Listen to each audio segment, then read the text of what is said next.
नमस्कार दोस्तों, एक बार फिर से स्वागत है आपका सारांश एकेडमी के इस यूट्यूब प्लेटफॉर्म पर। सबसे पहले मैं आप सबसे माफ़ी मांगता हूं क्योंकि वीडियोस जो है डेली नहीं आ पाई थी। मध्य प्रदेश की रियासतें और भूगर्भशास्त्र जो यूनिट है वो पूरी कंप्लीट नहीं हो पाई थी।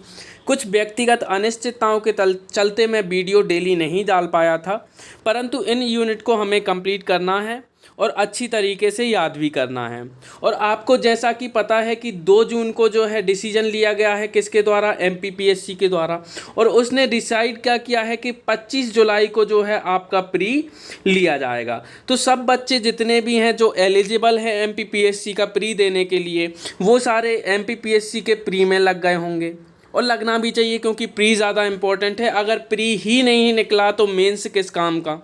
और मेंस को इतना ज़्यादा पढ़ लेंगे, प्री नहीं निकला तो मेंस भी डब्बा गोल हो जाएगा कुछ दिनों बाद, क्योंकि भूलने की तो सब में एक खासियत होती है।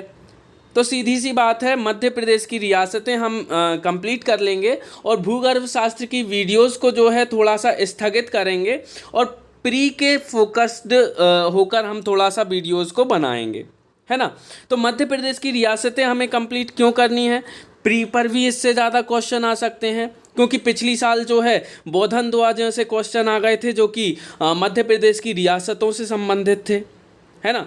उसके अलावा प्री से फैक्ट तो आएंगे ही सही, लेकिन मेंस में भी वो बहुत ज़्यादा काम दे जाएगा, है ना।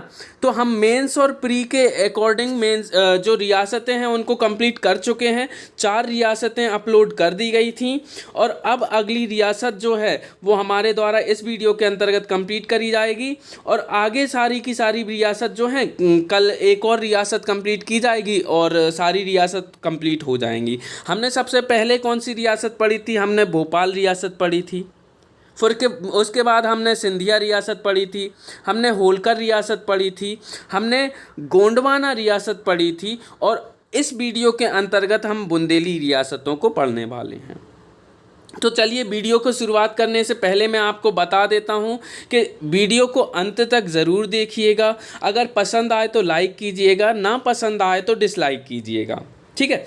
चलो शुरुआत करते हैं मध्य प्रदेश की रियासतों में बुंदेलखंड रियासत की, जो अगली रियासत है। मेंस के पॉइंट ऑफ व्यू से हमको पहले से पता है कि हम संभावित प्रश्न यहाँ से देखते हैं।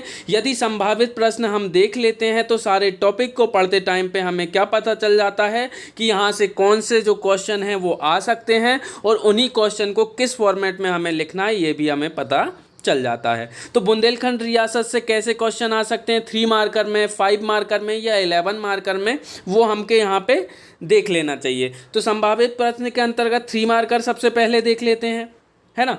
3 मार्कर के अंतर्गत पहले क्वेश्चन क्या आ सकते हैं? वीर सिंह बुंदेला। सारे के सारे जितने भी व्यक्तित्व हैं बुंदेलखंड रियासत से संबंधित, उसमें क्या आ सकते हैं? 3 मार्कर आ सकते हैं। किसी भी व्यक्तित्व को दे दिया और उस व्यक्तित्व पर 3 पॉइंट आपको लिखने हैं और 3 नंबर प्राप्त करने हैं। तो वीर सिंह बुंदेला आ सकते हैं, रुद्र प्रताप देव आ सकते हैं, चंपत राय आ सकते हैं, छत्रसाल आ सकते हैं, हृदय शाह आ सकते हैं, लड़ई सरकार आ सकते हैं, मधुकर शाह आ सकते हैं, राजा परीक्षित आ सकते हैं, प्रजामंडल आ सकते हैं। उसके अलावा कुछ घटनाएं ऐसी हुई हैं या फिर कुछ संस्थाएं ऐसी गठित हुई थी बुंदेलखंड रियासत के अंतर्गत। जब हम आगे पूरी की पूरी डिस्कस करेंगे इस रियासत को तो आपको पता चलेगा कि ये भी 3 मार्कर में यहाँ पे क्वेश्चन बन सकता है ना। तो स्टेट ऑफ प्रिंसेस भी यहाँ से आ सकता है, बुढ़वा मंगल मेला भी आ सकता है, चरण पादुका हत्याकांड भी आ सकता है या फिर फजल अली हत्याकांड भी आ सकता है। ये बुंदेलखंड रियासत से 3 मार्कर जो हैं आईएमपी आपके लिए उपलब्ध हैं। उसके अलावा 5 नंबर से कौन कौन से क्वेश्चन आ सकते हैं? तो दोस्तों, बुंदेलखंड रियासत जो है बाकी रियासतों से थोड़ी बड़ी है तो यहाँ से 5 नंबर के थोड़े आईएमपी क्वेश्चन ज़्यादा निकल आते हैं, है ना। तो इन सब को हम डिस्कस कर लेते हैं कि कैसे क्वेश्चन ज़्यादा बन सकते हैं। तो आपको पहले से पता है एक क्वेश्चन तो जो हमेशा ही बनेगा एक रियासत से, वो क्या रहेगा? इस रियासत पर आप टिप्पणी लिखिए। तो वहीं बुंदेलखंड रियासत पे यदि ये प्रश्न रखा जाए तो क्या प्रश्न बनेगा? बुंदेलखंड रियासत पर टिप्पणी लिखिए।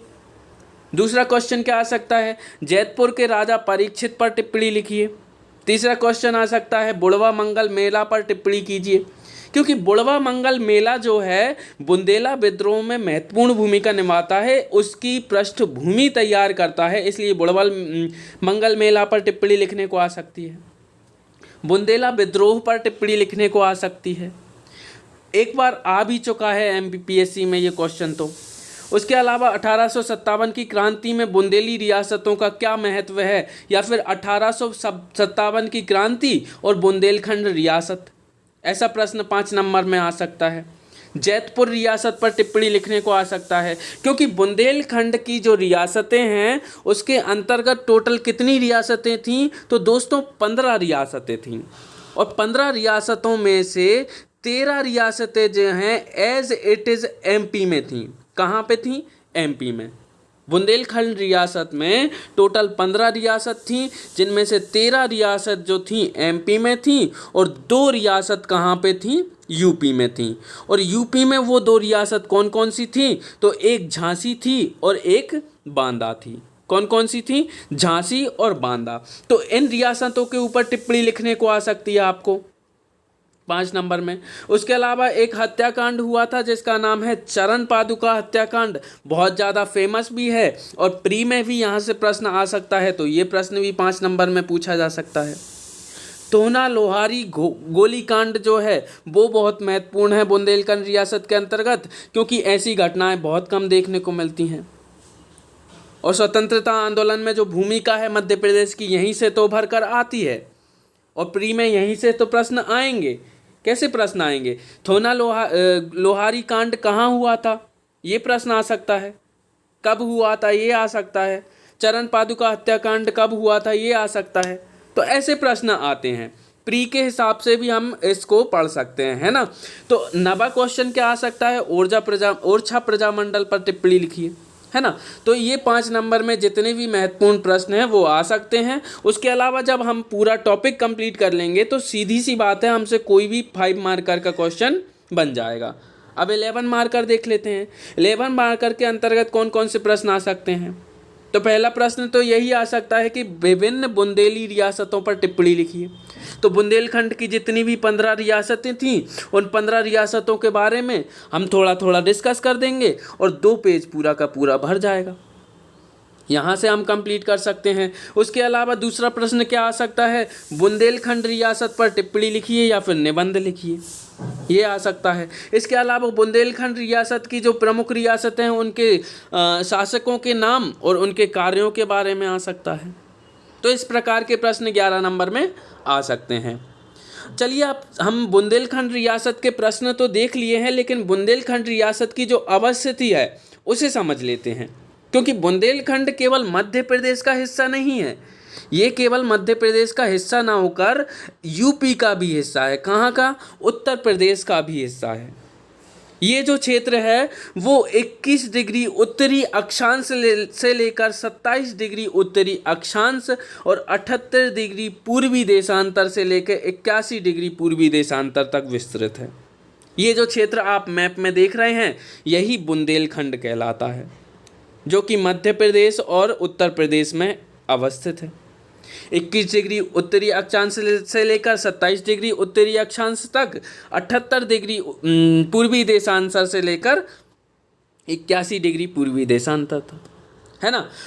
अब इसे ज्योग्राफिकली समझें तो उत्तर में यमुना नदी से लेकर, उत्तर में कहाँ से? यमुना नदी, जो कि यहाँ से गुजर रही है।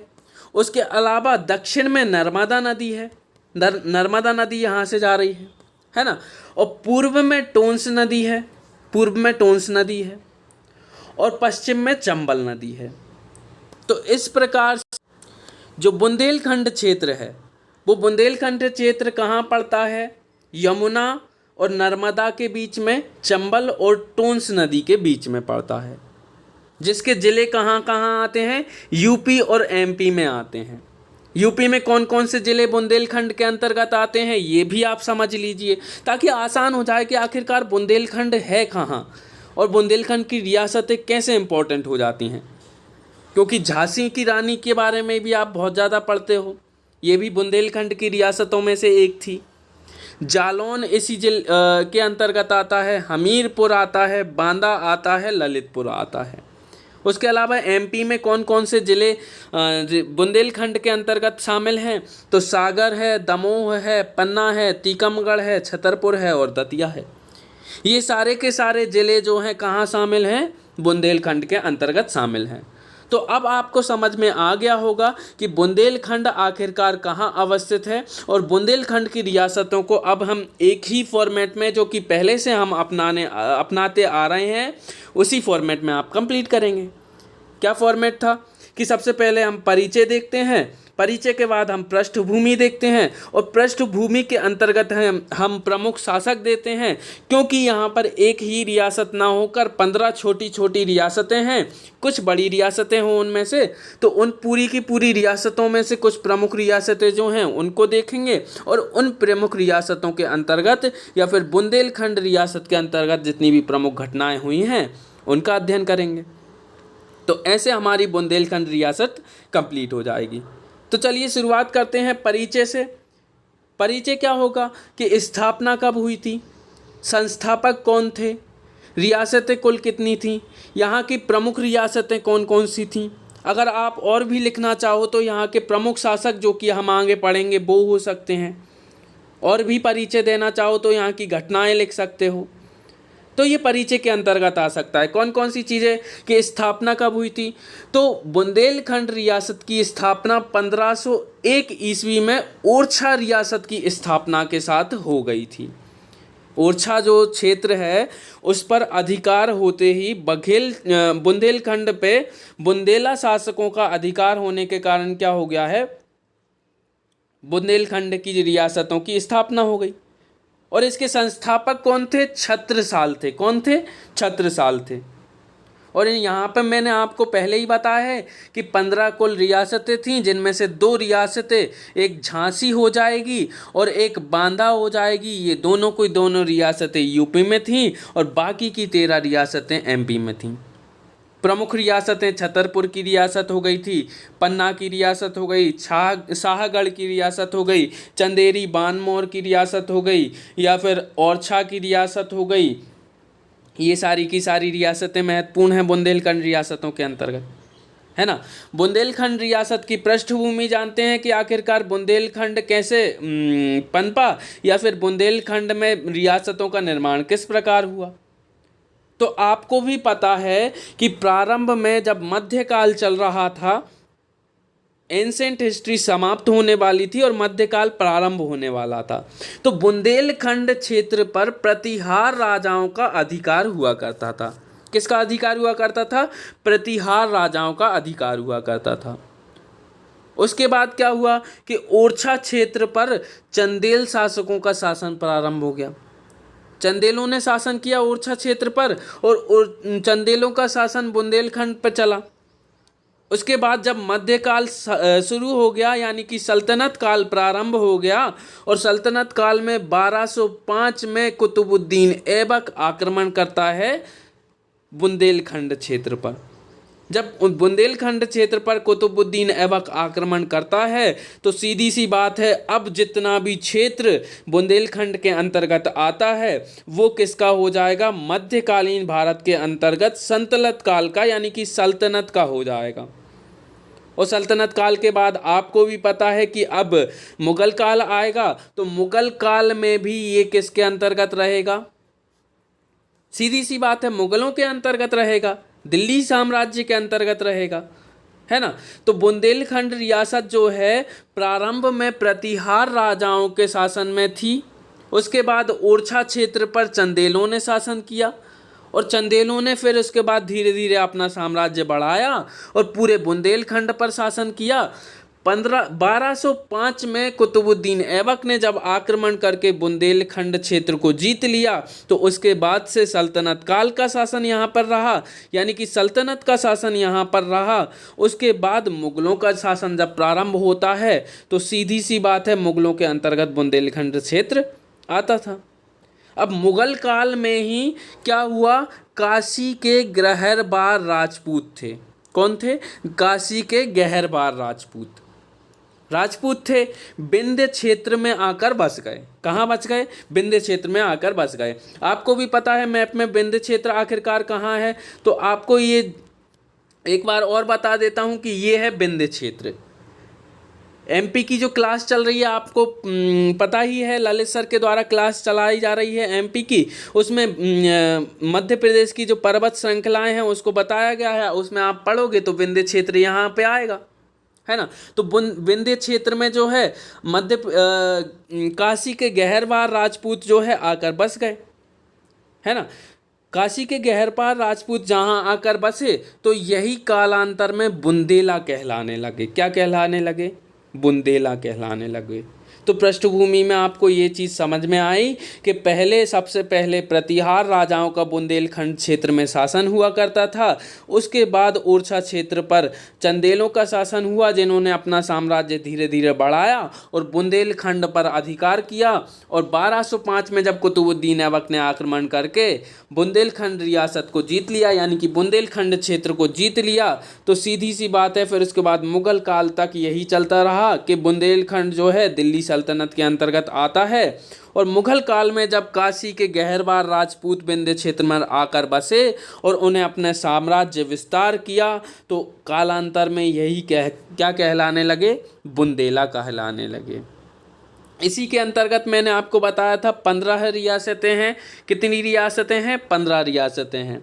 15 रियासतों में से 13 जो हैं वो कहाँ पर हैं? मध्य प्रदेश में हैं। और 12 जो हैं कहाँ पर हैं? माफ़ कीजिएगा दोस्तों, दो जो हैं वो कहाँ पर हैं? यूपी में हैं। तो उनमें से प्रमुख रियासतें कौन कौन सी हो जाएंगी?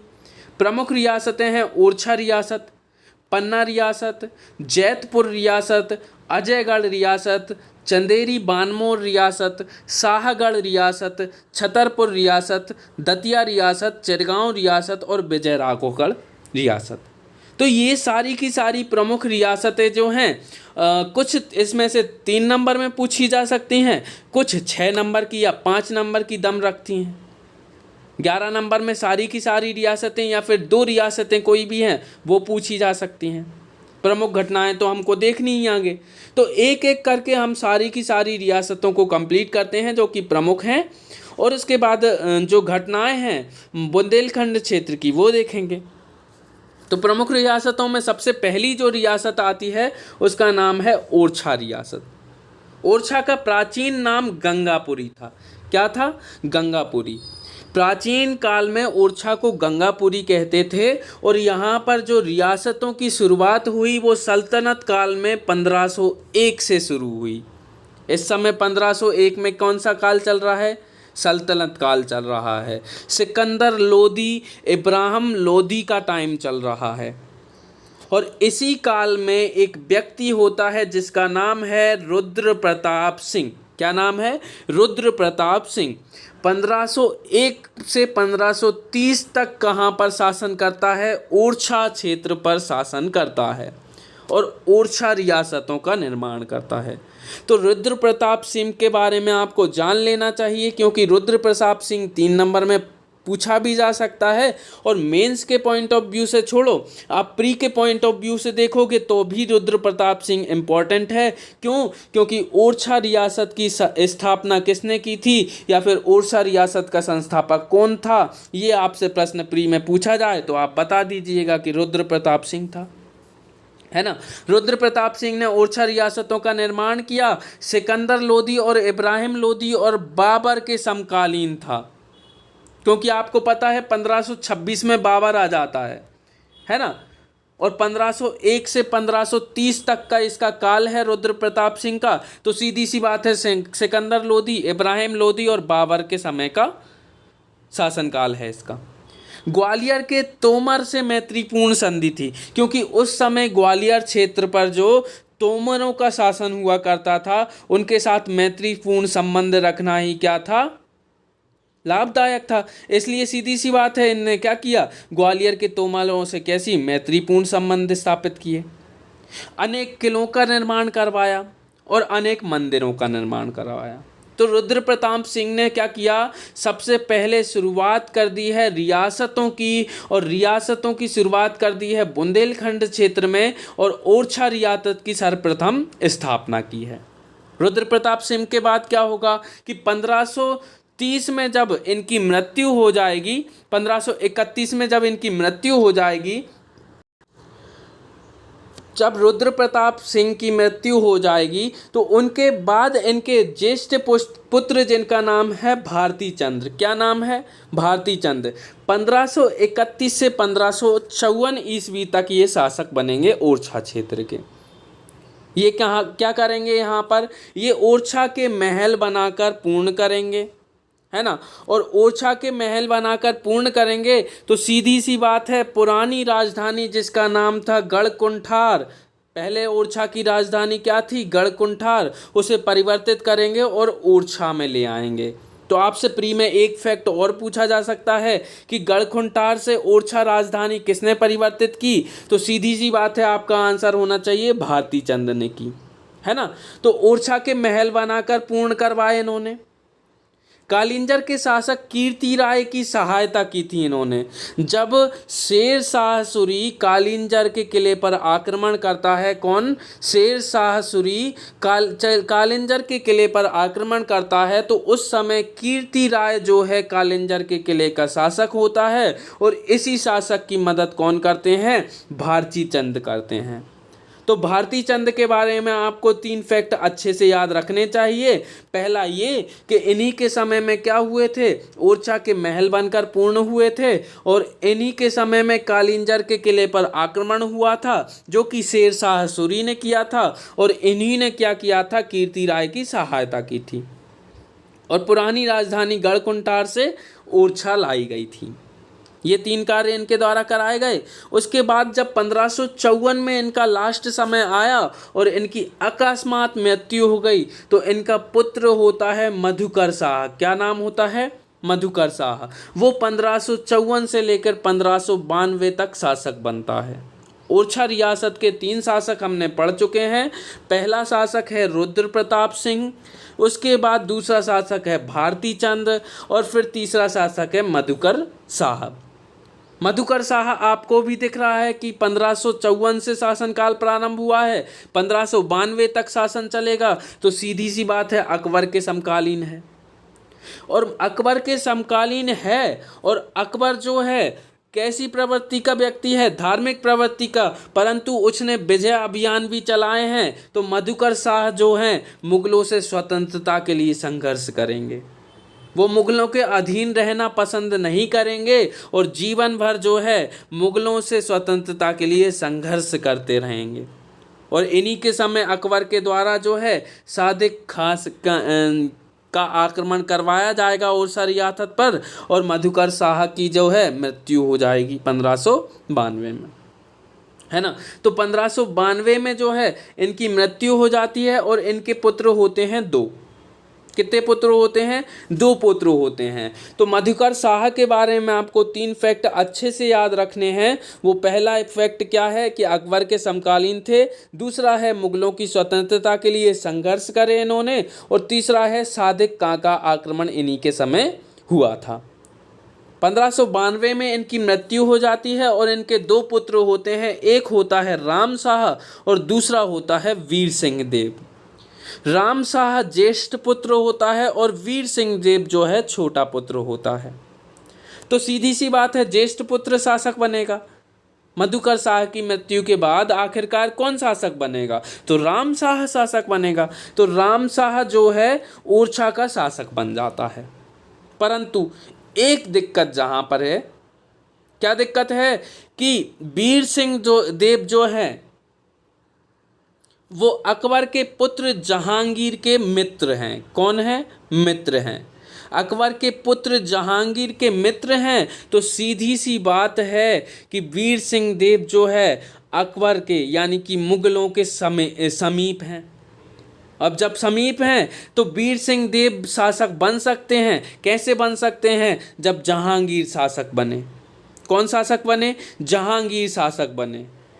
वीर सिंह देव उस समय जब 1592 का काल चल रहा था, मधुकर शाह की मृत्यु हुई थी, उस समय बढ़ोनी जागीर के स्वामी हुआ करते थे। और शासक कौन बन गया था? राम शाह बन गया था। लेकिन वीर सिंह देव की किस्मत कुछ और ही चाहती थी। वो जहांगीर के मित्रवत संबंध रखने वाले थे, यानी कि मित्र थे। तो सीधी सी बात है, वो जहांगीर के कहने पर जब जहांगीर क्या करेगा? अकबर से विद्रोह करेगा। क्या करेगा? अकबर से विद्रोह करेगा। तो अकबर से विद्रोह करने के कारण ये फजल अली की, माफ कीजिएगा दोस्तों, अबुल फजल की हत्या करने को कहेगा। किससे? वीर सिंह देव से, क्योंकि दोनों मित्र हैं। एक वीर सिंह देव और जहांगीर दोनों के दोनों मित्र हैं, तो एक दूसरे का कहना मान लेंगे। तो जहांगीर ने बोला कि मैं अपने पिता के विरुद्ध जो है क्या करने वाला हूँ? विद्रोह करने वाला हूँ। तुम क्या करो? अबुल फजल की हत्या कर दो। और वीर सिंह देव जो हैं मित्रवत संबंध रखते हैं जहांगीर से, तो सीधी सी बात है क्या करेंगे वो?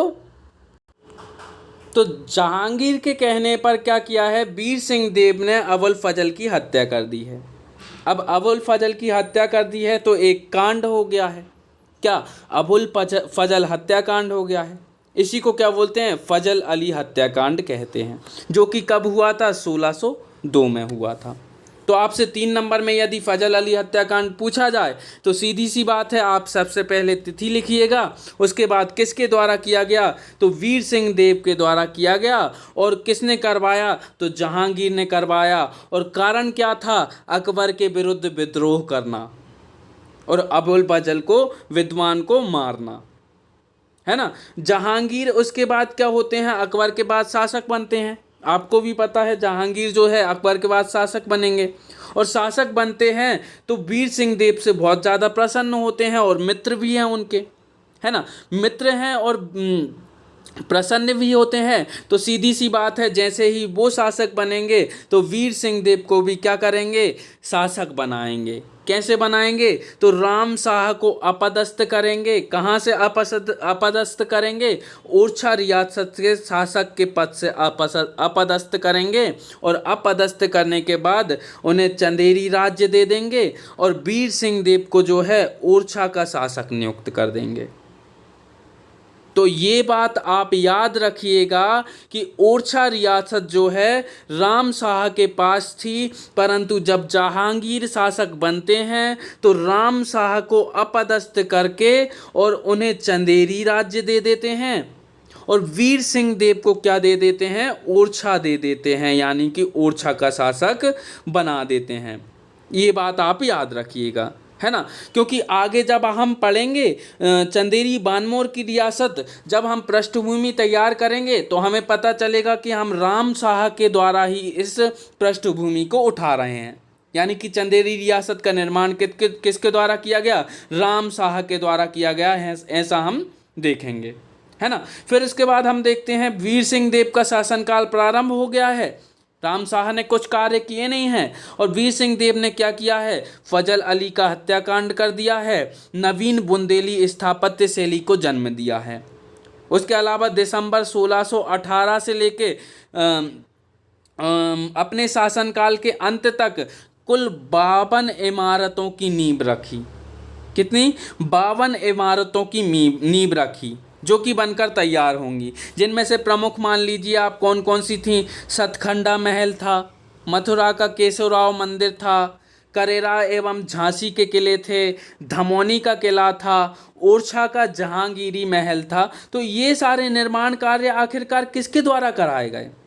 यदि आपसे प्रश्न पूछा जाए कि सतखंडा महल किसके द्वारा निर्माण किया गया, मथुरा का केशवराव मंदिर किसके द्वारा बनवाया गया, है ना, ओरछा का जहांगीरी महल तो बहुत ज़्यादा फेमस भी है, तो वो आपसे प्री में पूछा जा सकता है। तो ये सब किसके द्वारा बनवाए गए? वीर सिंह देव के द्वारा बनवाए गए, है ना। वीर सिंह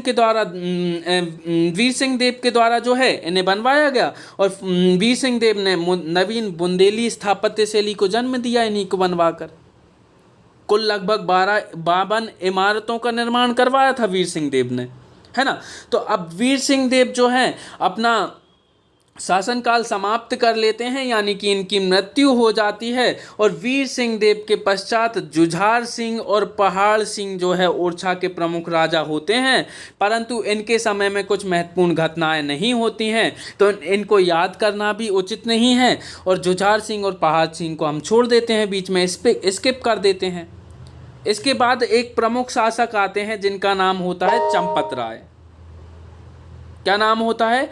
चंपत राय। तो चंपत राय जो है प्रमुख शासक होते हैं किसके? ओरछा रियासत के, और मुगलों से संघर्ष करते हैं बहुत लंबे समय तक, लगभग जीवन भर संघर्ष करते हैं मुगलों से, और मुगलों से अंत में परेशान हो जाते हैं, जिसके कारण क्या करते हैं? ये आत्महत्या कर लेते हैं। 1664 में इनकी मृत्यु हो जाती है, परंतु चंपत राय के साथ उनके पुत्र भी होते हैं, और पुत्र भी परेशान हो जाते हैं किससे? मुगलों से। और मुगलों से जब बहुत ज़्यादा परेशान हो जाते हैं और अपने पिता की आत्महत्या को भी देख लेते हैं, तो इनके पुत्र क्या करते हैं? पन्ना जाकर नया राज्य का निर्माण कर लेते हैं।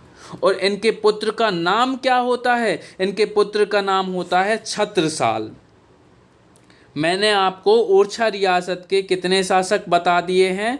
मैंने आपको ओरछा रियासत के रुद्र प्रताप सिंह बताए, जिन्होंने ओरछा रियासत की स्थापना की। उसके बाद उनके पुत्र बताए जिनका नाम है भारती चंद। फिर उसके बाद उनके पुत्र बताए जिनका नाम है मधुकर शाह। और मधुकर शाह के दो पुत्र थे, पहला पुत्र था राम शाह और दूसरा पुत्र था वीर सिंह देव। और जब राम शाह शासक बन जाते हैं, वीर सिंह देव मित्रवत संबंध रखते हैं जहांगीर से, तो जहांगीर के शासक बनने पर राम शाह को अपदस्थ कर दिया जाता है और चंदेरी राज्य दे दिया जाता है, और वीर सिंह देव को ओरछा का शासक बनाया जाता है।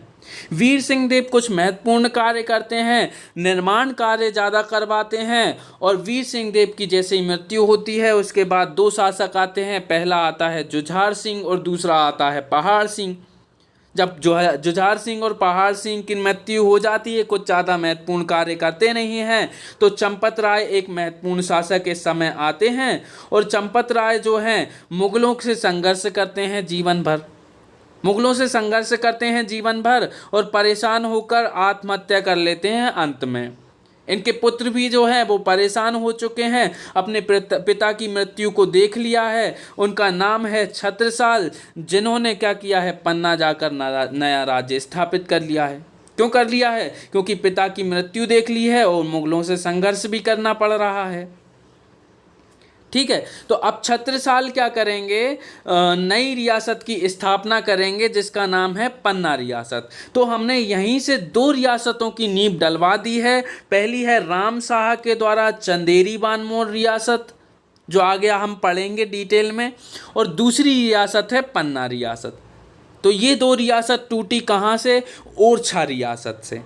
ठीक है, तो ओरछा रियासत दो रियासतें और बनी। ठीक है, आगे चलेंगे तो और ज़्यादा रियासतें कैसे कैसे बनी वो भी समझ में आएगा। तो अब पन्ना रियासत बनी है ना, लेकिन अभी हमें ओरछा रियासत को पूरी तरीके से कंप्लीट करना है, तो हम ओरछा रियासत के ही सारी चीज़ें जानेंगे। तो ओरछा रियासत के बारे में आपको यहाँ तक पता चला कि चंपत राय जो है 1664 में मर जाते हैं, आत्महत्या कर लेते हैं, और 1664 के बाद राजनीतिक शून्यता जो है ओरछा क्षेत्र में आ जाती है। ओरछा पर मराठाओं के आक्रमण प्रारंभ हो जाते हैं, और मराठाओं के आक्रमण के कारण अराजकता फैल जाती है। मैंने आपको क्या बताया कि चंपत राय जो हैं महत्वपूर्ण शासक थे, मुगलों से परेशान थे, आत्महत्या कर ली है। पुत्र छत्रसाल हैं जो पन्ना जाकर नया राज्य बना लेंगे। अब ओरछा रियासत का क्षेत्र जो है सूना है, और यहाँ पर मराठाओं के आक्रमण प्रारंभ हो गए हैं। मराठाओं के आक्रमण हैं जो अराजकता फैला रहे हैं, परंतु एक शासक आएगा जो मराठाओं से भी परेशान होकर, मतलब मराठाओं को दूर करने का प्रयास करेगा, है ना। तो 1776 में ऐसा ही काल आया जब विक्रमजीत शासक बने। कौन शासक बने? विक्रमजीत शासक बने, है ना। और विक्रमजीत शासक बनते हैं जो कि मराठाओं के आतंक से परेशान थे, तो इन्होंने भी क्या किया? 1783 में राजधानी ओरछा से बदलकर टेहरी कर ली। तो राजधानी परिवर्तित की है दोस्तों। ये बात याद रखना कि टीकमगढ़ एक रियासत नहीं थी, राजधानी परिवर्तित की गई है ओरछा रियासत की। और ओरछा रियासत की जो राजधानी है वो ओरछा ना होकर कौन हो गई है, टिहरी हो गई है, जिसको 1787 में नाम बदलकर टीकमगढ़ कहा जाने लगता है। तो आपने ये देखा कि ओरछा रियासत की जो राजधानी है वो 2 बार परिवर्तित की गई है। पहली बार परिवर्तित की गई है भारती चंद के द्वारा, और उन्होंने गढ़कुंटार को बदलकर ओरछा को राजधानी बनाया। और दूसरी बार परिवर्तित की गई है विक्रमजीत के द्वारा, और विक्रमजीत ने ओरछा को बदलकर टिहरी को राजधानी बनाया, जिसे बाद में टीकमगढ़ कहा जाने लगा। तो यदि आपसे प्रश्न पूछा जाए कि टीकमगढ़ के संस्थापक कौन थे या टीकमगढ़ शहर किसने बसाया, तो सीधी सी बात है विक्रमजीत ने बसाया, है ना। जो पहले किस नाम से जाना जाता था, टिहरी नाम से जाना जाता था। 1817 में क्या होता है, विक्रमजीत की मृत्यु हो जाती है और इनके पुत्र होते हैं धर्मपाल। इनके बारे में बहुत सारी चीज़ें हैं, लेकिन धर्मपाल के बारे में आपको ज़्यादा फैक्ट याद नहीं रखने हैं, है ना। विलासी प्रवृत्ति के व्यक्ति थे थोड़े, लेकिन बहादुर बहुत थे। इन्होंने क्या किया था, सिंधिया के फ्रांसीसी सेनापति जॉन बैप्टिस्ट को तक हराया था। कौन, धर्मपाल ने, है ना। तो अब विक्रमजीत की मृत्यु हो गई है, धर्मपाल शासक बने हैं, जिन्होंने 2 प्रमुख कार्य किए। पहला ये कि फ्रांसीसी सेनापति जॉन बैप्टिस्ट को हराया, जिन्होंने आक्रमण किया था ओरछा रियासत पर। इसके अलावा इन्हीं के समय में लॉर्ड हेस्टिंग पिंडारियों का दमन करने के लिए 1817 में कहाँ आए थे, बुंदेलखंड आए थे। तो ये 2 बातें आपको याद रखनी है कि धर्मपाल के समय कौन कौन सी 2 प्रमुख घटनाएं हुई थी, क्योंकि क्वेश्चन पूछा जा सकता है धर्मपाल 3 नंबर में, है ना। 3 नंबर में प्रश्न आएगा तो आप क्या लिखोगे, सीधी सी बात है ओरछा रियासत से संबंधित शासक हैं ये लिखोगे। दूसरा लिखोगे कि उपलब्धि क्या है, तो फ्रांसीसी सेनापति जॉन बैप्टिस्ट को हराया, और इसी के समय में लॉर्ड हेस्टिंग जो है पिंडारियों का दमन करने के लिए 1817 में कहाँ आए, बुंदेलखंड आए। और धर्मपाल की 3 पत्नियां थीं। आपको ये बात याद रखनी है कि धर्मपाल की 3 पत्नियां थीं, एक थी गरई रानी, एक थी लड़ई रानी, और तीसरी है हरई रानी, है ना। 3 रानी थी, गरई रानी, लड़ई रानी और हरई रानी, है ना। तो गरई रानी जो है वो टीकमगढ़ में एक नजर बाग का निर्माण करवाती है। आपको धर्मपाल की 3 पत्नियां याद रखनी हैं, गरई रानी, लड़ई रानी और हरई रानी, ठीक है। तो गरई रानी जो है क्या करेगी, टीकमगढ़ में नजरबाग मंदिर का निर्माण करवाएगी, और लड़ई रानी जो है अंग्रेजों का साथ देगी। और हरई रानी जो है वो कुछ काम करती नहीं है, तो हाउसवाइफ है। सीधी सी बात है, हरई रानी जब कुछ नहीं कर रही है, निर्माण कार्य नहीं करवाया, तो हाउसवाइफ है ना। तो गरई रानी और लड़ई रानी जो है उन्होंने महत्वपूर्ण कार्य किए। लड़ई रानी तो जो है बाद में शासक भी बन जाती हैं, और शासिका बनकर क्या करती हैं, अंग्रेजों का साथ देती हैं 1857 की क्रांति का दमन करने में। कैसे शासिका बनती हैं आगे हम देख लेते हैं। तो क्या होता है, 1834 में धर्मपाल का निधन हो जाता है ना। अब धर्मपाल का निधन हो गया है, विक्रमजीत सिंह के गोद लिए पुत्र तेज सिंह जो हैं ओरछा के राजा बनेंगे। क्यों बनेंगे, क्योंकि धर्मपाल का कोई पुत्र है नहीं, एक पुत्र है जो कि छोटा है, तो उसको शासक बना नहीं सकते। तो विक्रमजीत जो हैं वो, उनकी मृत्यु तो 1817 में हो गई थी, लेकिन उनके द्वारा एक गोद लिया पुत्र था जिसका नाम था तेज सिंह। क्या नाम था, तेज सिंह। तेज सिंह जो था वो क्या कर, वीर सिंह, विक्रमजीत सिंह का क्या था, माफ कीजिएगा दोस्तों, तेज सिंह जो है विक्रमजीत सिंह का गोद लिया हुआ पुत्र था, है ना। अब तेज सिंह क्या करेगा, शासन करेगा 1834 से लेकर 1841 तक, 7 वर्षों तक शासन करेगा। कितने वर्षों तक शासन करेगा, 7 वर्षों तक शासन करेगा। 7 वर्षों के शासन के पश्चात इसकी मृत्यु हो जाएगी, और तेज सिंह जो है निसंतान था, और इसके वंशज से भाई सुजान सिंह, है ना, उनके पुत्र को गोद लिया इन्होंने।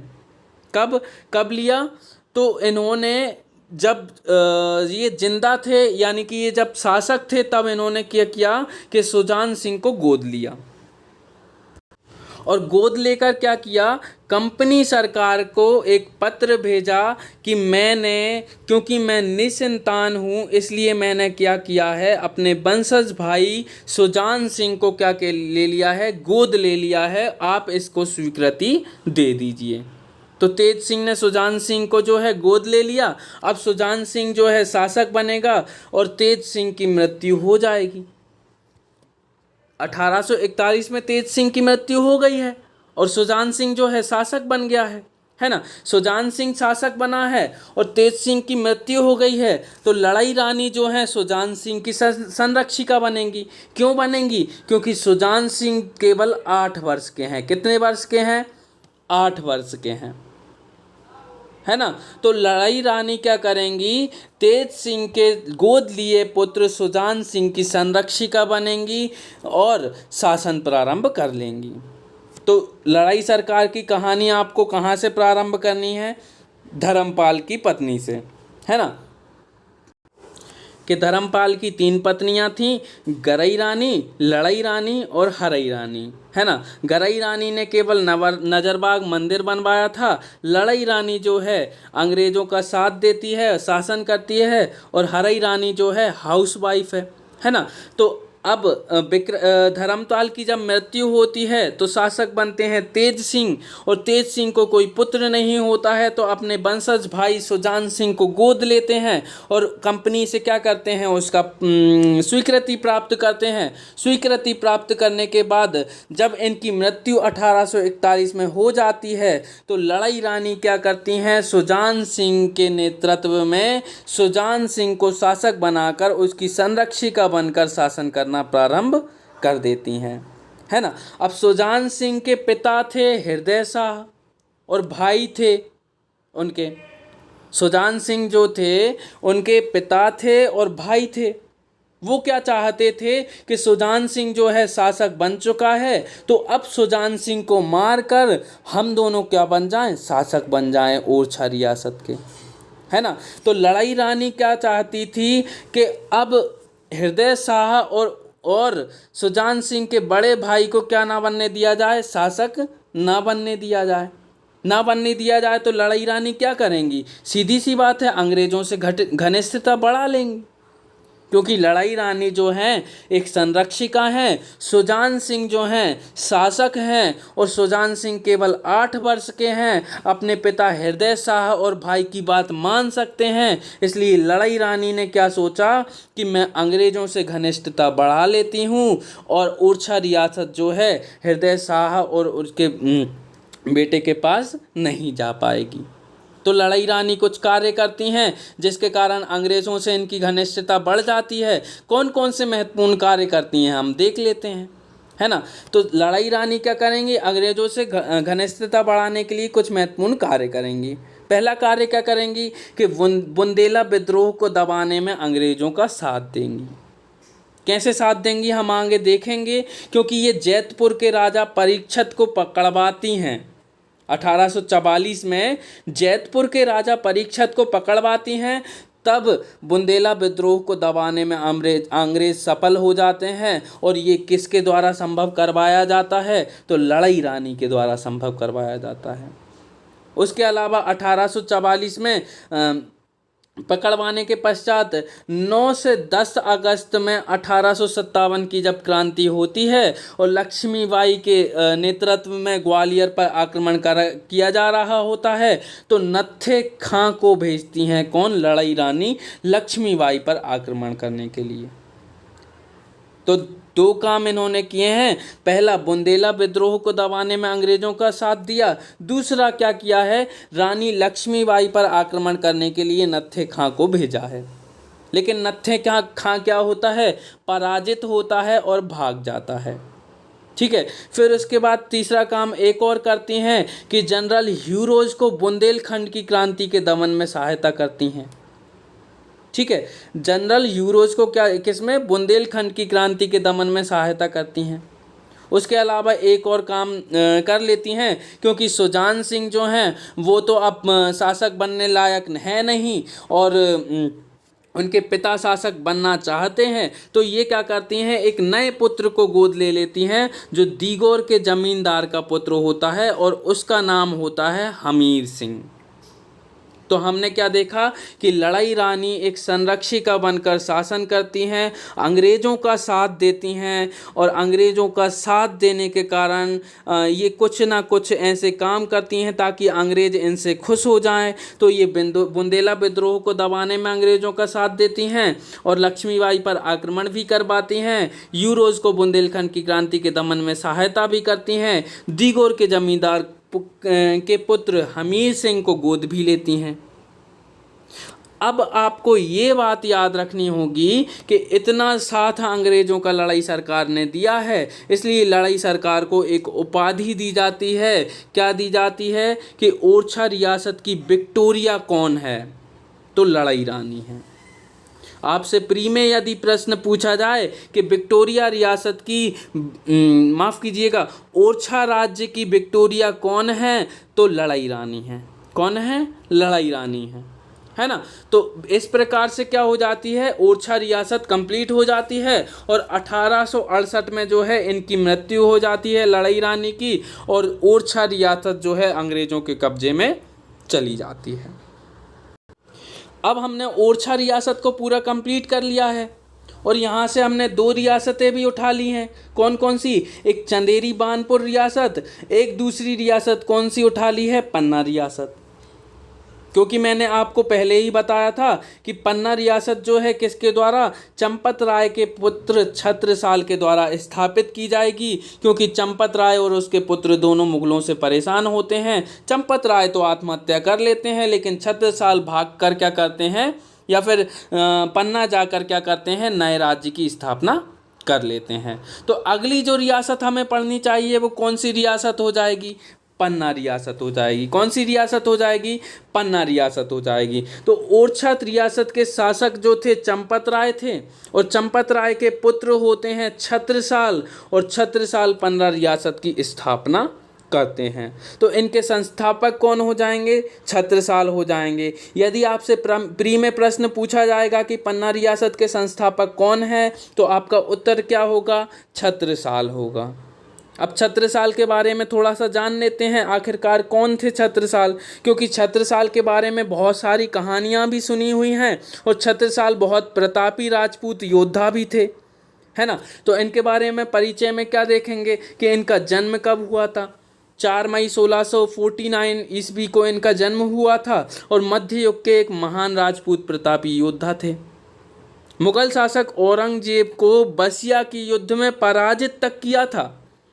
इतने बड़े योद्धा थे कि इन्होंने औरंगजेब को पराजित किया था, और औरंगजेब को जब बसिया के युद्ध में पराजित किया, तो पराजित करने के बाद बुंदेलखंड राज्य में इनकी धाक जम गई, और इन्हें छत्रसाल की उपाधि मिल गई। उसके अलावा महाराजा की पदवी भी इन्हें प्रदान की गई। किसके द्वारा? औरंगजेब के द्वारा, क्योंकि उन्होंने बसिया के युद्ध में औरंगजेब को पराजित किया है। औरंगजेब इनकी वीरता से खुश हो गए हैं, और इन्हें महाराज की पदवी प्रदान की है। ठीक है, अब महाराज की पदवी प्रदान की है, उसके अलावा इन्हें बुंदेलखंड का केसरी और बुंदेलखंड का शिवाजी कहा जाने लगा है।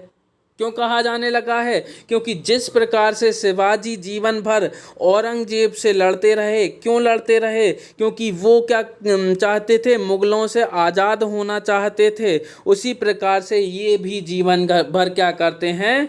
मुगलों से लड़ते रहते हैं, और जीवन काल बुंदेलखंड की स्वतंत्रता को स्थापित करने में बिता देते हैं, है ना। और कालिंजर के किले को भी जीत लेते हैं, और मांधाता को वहाँ का किलेदार भी घोषित कर देते हैं। ये कुछ महत्वपूर्ण कार्य इनके द्वारा करवाए जाते हैं। किसके द्वारा? छत्रसाल के द्वारा। छत्रसाल छोटे थे उस समय जब भाग गए थे। चंपत राय की जब मृत्यु हुई थी, जब छत्रसाल छोटे थे। यदि छत्रसाल बड़े होते तो सीधी सी बात है वो भी युद्ध करते, लेकिन वो पन्ना भागकर जब बड़े हुए तो सीधी सी बात है अब वो पन्ना रियासत में मुगलों के विरुद्ध युद्ध छेड़ेंगे, है ना। तो छत्रसाल ने बहुत सारे युद्ध छेड़े भी, औरंगजेब से युद्ध भी किए, स्वतंत्रता के पक्षधर भी रहे, बुंदेलखंड को स्वतंत्र भी करवाया और 1678 में पन्ना को अपनी राजधानी बनाकर शासन भी प्रारंभ कर दिया था। तो पन्ना रियासत के संस्थापक कौन थे? छत्रसाल थे। और छत्रसाल ने क्या किया है? 1678 में पन्ना को अपनी राजधानी बनाया है। विक्रम संवत 1744 ईस्वी में, कब? विक्रम संवत 1744 में योगीराज प्राणनाथ के नेतृत्व में, उनके निर्देशन में छत्रसाल का राज्याभिषेक हुआ।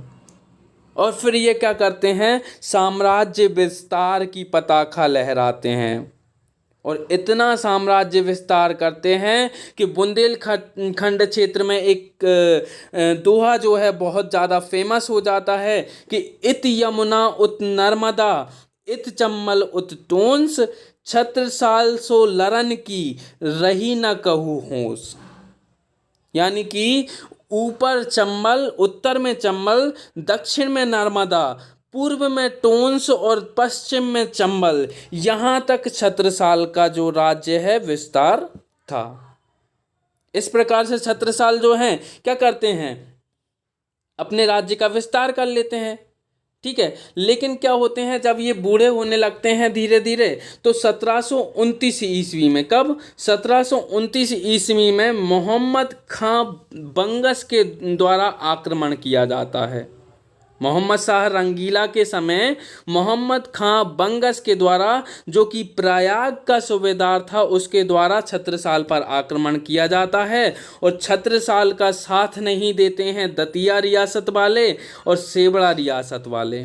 कौन कौन साथ नहीं देते हैं? दतिया रियासत वाले और सेवड़ा रियासत वाले। जब दतिया और सेवड़ा रियासत वाले राजा साथ नहीं देंगे तो मजबूरन छत्रसाल क्या करेंगे? बाजीराव प्रथम को अपनी सहायता के लिए बुलाएंगे और बोलेंगे कि मोहम्मद खां बंगस जो है मुझ पर आक्रमण करने वाला है, और आक्रमण करने वाला है तो आप मुझे बचाइए।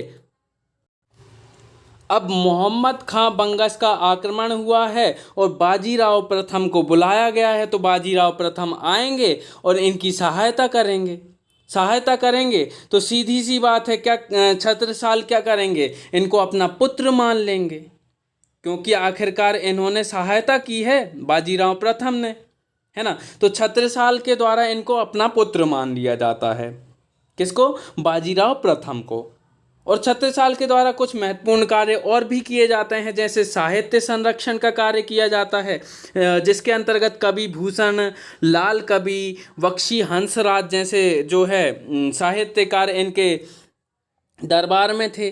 कवि भूषण के द्वारा तो छत्रसाल दशक भी लिखी गई है ना। फिर इसके बाद स्थापत्य के अंतर्गत ये छतरपुर नगर को बसाते हैं और धुबेला महल का भी निर्माण करवाते हैं।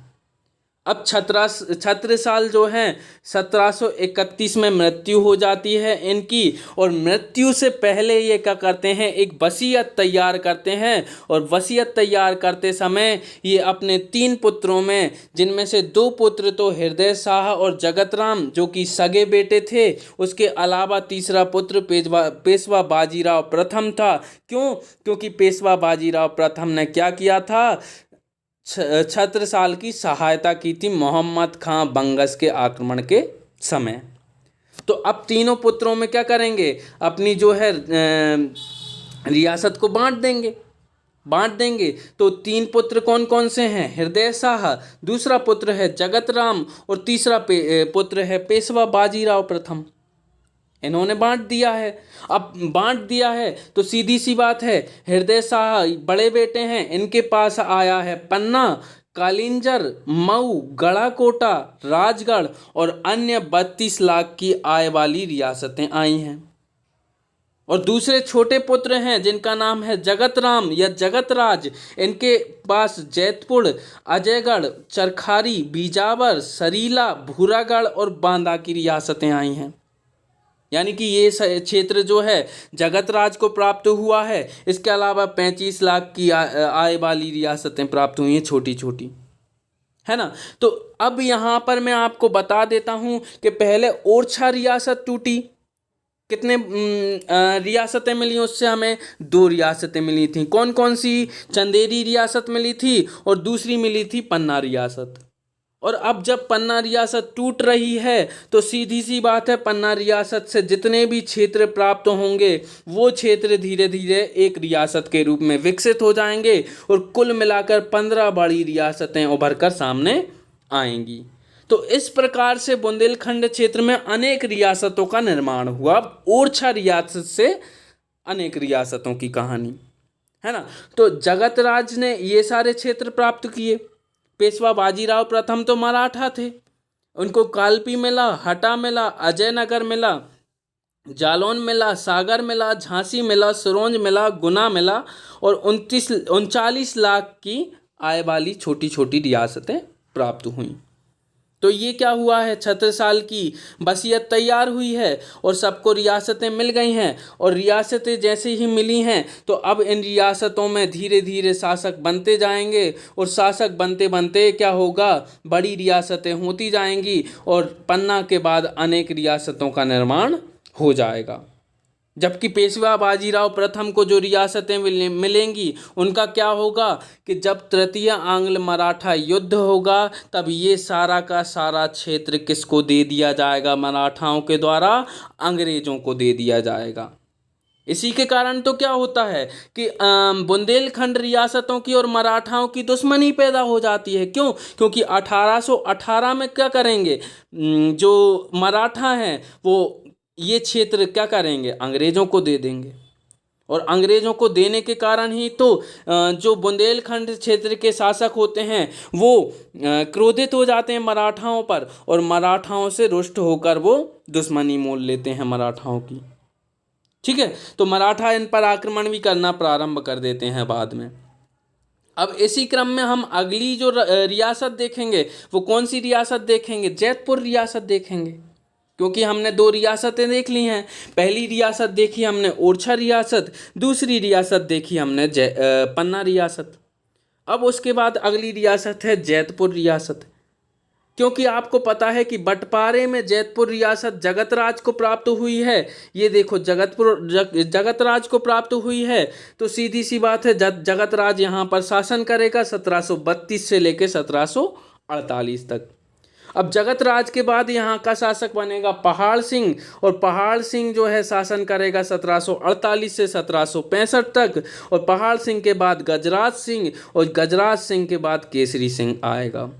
ये शासक कुछ काम तो करते नहीं हैं, शासन केवल करते हैं। तो उसके बाद महत्वपूर्ण शासक जो है केसरी सिंह आता है, क्योंकि केसरी सिंह के समय कुछ घटनाएं होती हैं। जैसे कि एक घटना प्रमुख होती है मोहम्मद शाह और बहादुर शाह की परेशानी। मोहम्मद शाह और बहादुर शाह जो होते हैं महत्वपूर्ण पद रखते हैं कहाँ पर, बुंदेलखंड क्षेत्र में। और इसी कारण इन्हें क्या कहा जाता है, बुंदेलखंड का किंग मेकर कहा जाता है। और ये जो केसरी सिंह है वो मोहम्मद शाह और बहादुर शाह से परेशान हो जाते हैं और 1812 में अंग्रेज़ों से सुरक्षा संधि कर लेते हैं।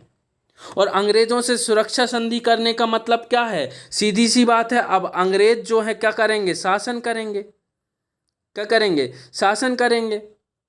किस पर शासन करेंगे, तो जैतपुर रियासत पर शासन करेंगे। करेंगे कि नहीं करेंगे? तो केसरी सिंह ने क्या किया है भैया, 1812 में संधि कर ली है और 1813 में इनकी मृत्यु हो गई है, सुरक्षा संधि हो गई है। लेकिन इनके पुत्र होते हैं जिनका नाम होता है परीक्षत। क्या नाम होता है, परीक्षत।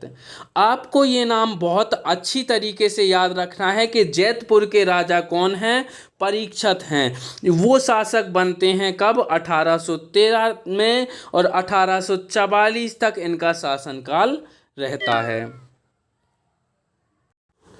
तो 1812 में क्या हुआ है, केसरी सिंह ने संधि कर ली है अंग्रेज़ों से, जो कि सुरक्षा संधि है। और सुरक्षा संधि के पश्चात क्या होगा कि केसरी सिंह की 1813 में मृत्यु हो जाएगी। और मृत्यु के पश्चात क्या होगा कि इनके पुत्र होंगे जिनका नाम है राजा परीक्षित। और क्या ये क्या बनेंगे, शासक बनेंगे जैतपुर रियासत के। 1813 से लेकर 1844 तक शासन करेंगे। सबसे महत्वपूर्ण शासक होते हैं जैतपुर रियासत के। कैसे होते हैं? क्योंकि इनका जन्म होता है 1808 में और 1813 में ये गद्दी पर बैठते हैं। यानी कि इनकी आयु कितने वर्ष की है? केवल 5 वर्ष की है। तो 5 वर्ष की अवस्था में ये गद्दी पर बैठते हैं और बहुत ही स्वाभिमानी प्रवृत्ति के व्यक्ति होते हैं। इनका उद्देश्य एकमात्र होता है कि अंग्रेज़ों को जो है किसी न किसी बहाने या कैसे भी करके क्या करना है, बुंदेलखंड क्षेत्र से, इस भारत से बाहर निकालना है। तो राजा परीक्षित की इतनी बड़ी सोच होती है। क्यों? क्योंकि ये स्वाभिमानी व्यक्ति हैं। बाल्यकाल से ही अस्त्र शस्त्र में निपुण होते हैं, पराक्रमी होते हैं, योग्य होते हैं और अंग्रेज़ों से विरोधी भावना रखने के कारण ये राजाओं में लोकप्रिय हो जाते हैं। बुंदेलखंड रियासतों की अनेक जो राजा हैं वो इन्हें पसंद करने लगते हैं। तो इनके द्वारा क्या किया जाता है? नेतृत्व किया जाता है। किस चीज़ का नेतृत्व किया जाता है दोस्तों? तो आप ये बात याद रखिएगा, इनके द्वारा 1842 के बुंदेला विद्रोह का नेतृत्व किया जाता है।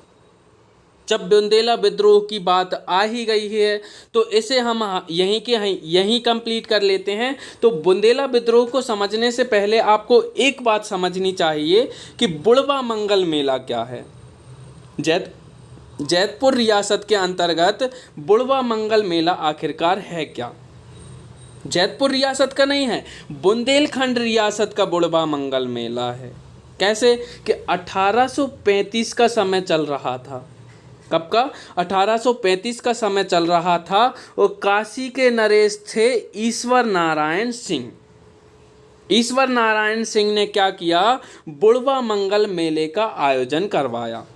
और बुड़वा मंगल मेला आखिरकार क्या था? एक सांस्कृतिक कार्यक्रम था। कैसा कार्यक्रम था? सांस्कृतिक कार्यक्रम था, जिसमें क्या हुआ था कि गंगा नदी पर रखी जितनी भी नाव थीं उन्हें एक साथ रस्सी से बांधा गया और एक मंच बनाकर वहां पर चर्चा की गई और नृत्य गान या समारोह जैसा आयोजन किया गया। जैसे वर्तमान में किए जाते हैं ना, वैसा ही उस समय किया गया, है ना। तो सांस्कृतिक कार्यक्रम का आयोजन किया गया, वहाँ पर चर्चा हुई और ईश्वर नारायण ने क्या किया था? सारे रियासतों के जो बुंदेला रियासतें हैं उनके रियासतों के राजाओं को बुलाया था। तो सारे के सारे रियासत वाले आए और वहाँ पर चर्चा हुई। चर्चा किस चीज़ की हुई? चर्चा क्या हुई कि अंग्रेज अत्याचार और हड़प नीति कैसी हैं, इन सब पर चर्चा हुई। और 1836 में चरखारी रियासत में इसी प्रकार के बुड़वा मंगल मेले का आयोजन किया जाएगा, इसका निर्णय लिया गया। तो 1835 में क्या हुआ? बुड़वा मंगल मेले का आयोजन काशी नरेश ईश्वर नारायण सिंह के द्वारा किया गया और सांस्कृतिक कार्यक्रम था जहां पूरे बुंदेला राजाओं ने भाग लिया और यहाँ पर अंग्रेज़ों के अत्याचार, हड़प नीति, करारोपण आदि के बारे में चर्चा हुई। और अगली साल 1836 में चरखारी रियासत में इसी प्रकार के बुड़वा मंगल मेले का आयोजन करने का निर्णय लिया गया। अब 1836 में क्या होगा? दोबारा बुड़वा मंगल मेले का आयोजन होगा। बुड़वा मंगल मेला आखिरकार क्या है? एक प्रकार का सांस्कृतिक कार्यक्रम है, लेकिन यहाँ पर क्या हो रही हैं? चर्चाएं हो रही हैं।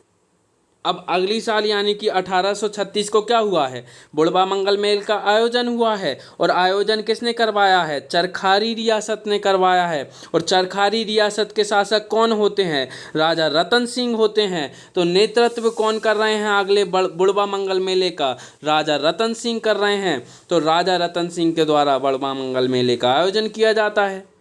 और आयोजन किया जाता है, इसका मुख्य उद्देश्य होता है एक संगठन का निर्माण करना, जो क्या करेगा? अंग्रेजों को बाहर निकालेगा बुंदेलखंड क्षेत्र से और समस्त भारत से, है ना। तो एक संगठन का निर्माण करना है और उस संगठन के नेता कौन होने चाहिए? राजा परीक्षित होने चाहिए।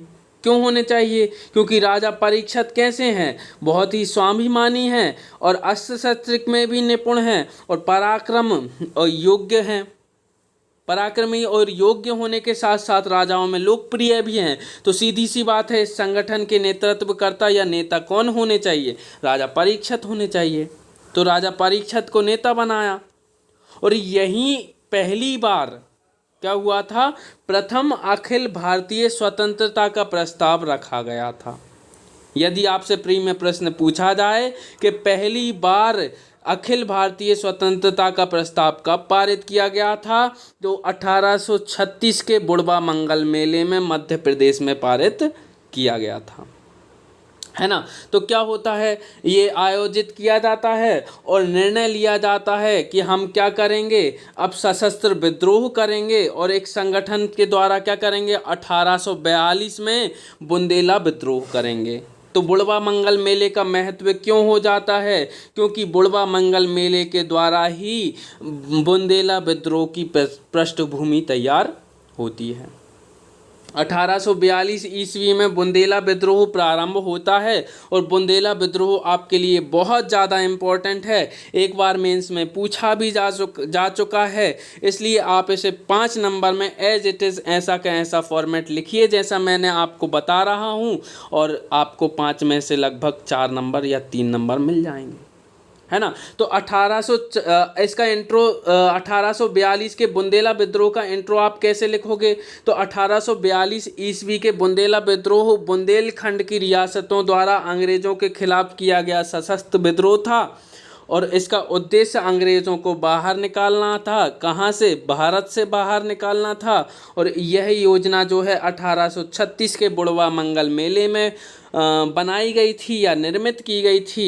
इसके नेतृत्वकर्ता जो थे वो जैतपुर के राजा परीक्षित थे। और इसका कारण क्या था? इस विद्रोह का कारण था अंग्रेजों की हड़प नीति, अंग्रेजों द्वारा लगाए गए विभिन्न कर और अंग्रेजों की कर वसूल प्रणाली, और उसके अलावा अनेक प्रकार के अत्याचार और अकाल की समस्याएं। ये सारे बुंदेला विद्रोह के कारण थे। उसके बाद बुंदेला विद्रोह का परिणाम क्या हुआ? आखिरकार ये विद्रोह दमन कर दिया गया, परंतु इसका महत्व भी है कि रियासतों में समता विकसित हुई, राष्ट्रवाद की भावना एक हुई और 1857 की क्रांति के में बुंदेलखंड भी शामिल हुआ। ये तो है 5 नंबर का फॉर्मेट जो हमने समझ लिया बुंदेला विद्रोह का। लेकिन बुंदेला विद्रोह की आखिरकार कहानी क्या है, इसको आपको समझना होगा, है ना। तो आपको समझना होगा सबसे पहले क्या हुआ था दोस्तों, कि बुंदेला विद्रोह से पहले 1836 में क्या हुआ था, बुढ़वा मंगल मेले का आयोजन हुआ था। अब बुढ़वा मंगल मेले का आयोजन हुआ और बुढ़वा मंगल मेले का आयोजन होने के कारण क्या हुआ कि सीधी सी बात है, अब बुंदेला विद्रोह का नेतृत्व करना है किसको? राजा परीक्षित को, और 1842 में बुंदेला विद्रोह करना है। तो इन्होंने क्या किया, एक रणनीति बनाई और रणनीति बनाने के बाद बुंदेला विद्रोह का नेतृत्व राजा परीक्षित करते हैं और राजा परीक्षित युद्ध करते हुए अंग्रेजों से साहसता पूर्वक लड़ते हैं और पनीगढ़ के युद्ध में और बेलगांव के युद्ध में अंग्रेजों को पराजित भी करते हैं। बुंदेला विद्रोह की शुरुआत हो गई है ना। बुंदेला विद्रोह की शुरुआत हो गई है और पनीगढ़ का युद्ध और बेलगांव के युद्ध अंग्रेजों की पराजय हो गई है। कौन कर रहा है? तो जैतपुर के राजा परीक्षित कर रहे हैं, है ना। स्लीमैन इस समय बुंदेलखंड के गवर्नर जनरल हुआ करते थे और माफ़ कीजिएगा दोस्तों, स्लीमैन जो हैं इस समय बुंदेलखंड में गवर्नर जनरल के एजेंट थे और चार्ल्स फ्रेजर यहाँ पर सागर नर्मदा क्षेत्र के गवर्नर जनरल के एजेंट थे। तो 2 एजेंट थे जो इस विद्रोह का दमन करेंगे और इस विद्रोह का दमन करने के लिए इनको क्या करना पड़ेगा कि फूट डालो राज करो की नीति अपनानी पड़ेगी, क्योंकि राजा परीक्षित जो हैं बहुत ज़्यादा क्रोधित थे अंग्रेज़ों पर और बहुत ज़्यादा विजय भी प्राप्त कर रहे थे। इनको कैसे पराजित किया जाए ये भी एक बड़ी समस्या थी। तो अंग्रेज़ों ने सोचा कि फूट डालो और राज करो की नीति अपनाई जाए और इसी प्रकार वो क्या करते हैं, चरखारी के राजा रतन सिंह को, बानपुर के राजा मर्दन शाह को, जैतपुर के दीवान को और गोलंदाज को अंग्रेज़ों जो हैं अपने साथ मिला लेते हैं और फूट डाल देते हैं बुंदेला विद्रोहियों के बीच में। अब बुंदेला विद्रोहियों के बीच में फूट डल गई है तो सीधी सी बात है क्या होगा, अब एक युद्ध और होगा कि नहीं होगा। पहले 2 युद्ध हो गए हैं, एक पनीगढ़ का युद्ध हो गया है और बेलगांव का युद्ध हो गया है। दोनों में अंग्रेज पराजित हुए हैं और राजा परीक्षित विजयी हुए हैं। लेकिन अब लास्ट संग्राम तो बाकी है, और लास्ट संग्राम कौन सा है? बधवा का संग्राम है, क्योंकि अंग्रेजों ने अब क्या किया है, सबको साथ में ले लिया है और फूट डाल दी है ना। तो फूट डाल दी है तो सीधी सी बात है कौन विजय होगा? अंग्रेज विजय होंगे कि नहीं होंगे? क्यों होंगे? क्योंकि बखत बली जो हैं, राजा बखत बली कहाँ के? तो शाहगढ़ के राजा बखत बली, मर्दन शाह जो हैं बानपुर के राजा, और लड़ाई रानी जो हैं क्या करेंगी? अंग्रेजों का साथ देंगे इस विद्रोह के दमन में। तो आपको इस विद्रोह को समझना चाहिए कि 1842 में यह विद्रोह प्रारंभ हुआ और विद्रोह के नेतृत्व करता थे राजा परीक्षित, जिन्होंने पनीगढ़ के युद्ध में और बेलगांव के युद्ध में अंग्रेजों को पराजित किया। पराजित करने के पश्चात जब इनकी विजय और ज़्यादा निश्चित हो गई तो फूट डालो राज करो की नीति के अंतर्गत अंग्रेजों ने चरखारी के राजा रतन सिंह, बानपुर के राजा मर्दन सिंह, जैतपुर के दीवान और गोलंदाज को अपने पक्ष में कर लिया। और पक्ष में करने के कारण क्या हुआ कि इन्होंने 1842 के बुंदेला विद्रोह में साथ नहीं दिया, और बखत बली ने, जो कि शाहगढ़ के राजा थे, इन्होंने हृदय शाह को पकड़वा दिया। मर्दन शाह जो कि बानपुर रियासत के राजा थे, उन्होंने मधुकर शाह को पकड़वा दिया, और लड़ाई रानी ने राजा परीक्षित को पकड़वा दिया। यही 3 तो थे जो क्रांति का नेतृत्व बड़े अच्छे ढंग से कर रहे थे। अब जब इन तीनों को ही पकड़वा दिया गया है तो सीधी सी बात है, तीनों पकड़े गए हैं तो विद्रोह समाप्त हो जाता है। इसी प्रकार से विद्रोह को निर्ममता पूर्वक समाप्त कर दिया गया है अंग्रेजों के द्वारा। लेकिन ये इतिहास में ऐसा पहला विद्रोह था जो मध्य प्रदेश में हुआ है ना। और ये विद्रोही क्या करता है, 1857 की क्रांति को पृष्ठभूमि बनाने में भी महत्वपूर्ण भूमिका निभाता है ना। तो ये हमारा 1842 का बुंदेला विद्रोह समाप्त होता है। उसके बाद हमारी अगली जो मेन रियासत आती है उसका नाम है चरखारी रियासत। हमने ओरछा रियासत पढ़ ली, हमने पन्ना रियासत पढ़ ली, हमने जैतपुर रियासत पढ़ ली। अब हमारी अगली रियासत है चरखारी रियासत। चरखारी रियासत जो है आपको भी पता है कि छत्रसाल के पुत्र जगतराज को प्राप्त होती है, जो कि 1732 से 1748 तक यहाँ पर शासन करता है।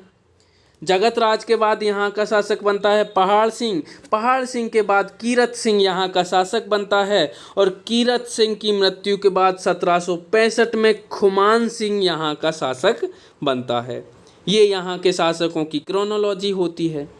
खुमान सिंह यहाँ पर क्या करता है कि खुमान सिंह बांदा हड़पने की वजह से सेनापति अर्जुन सिंह, माफ़ कीजिएगा दोस्तों, बांदा हड़पने की वजह से सेनापति अर्जुन सिंह के द्वारा इसे युद्ध स्थल पर मार दिया जाता है खुमान सिंह को।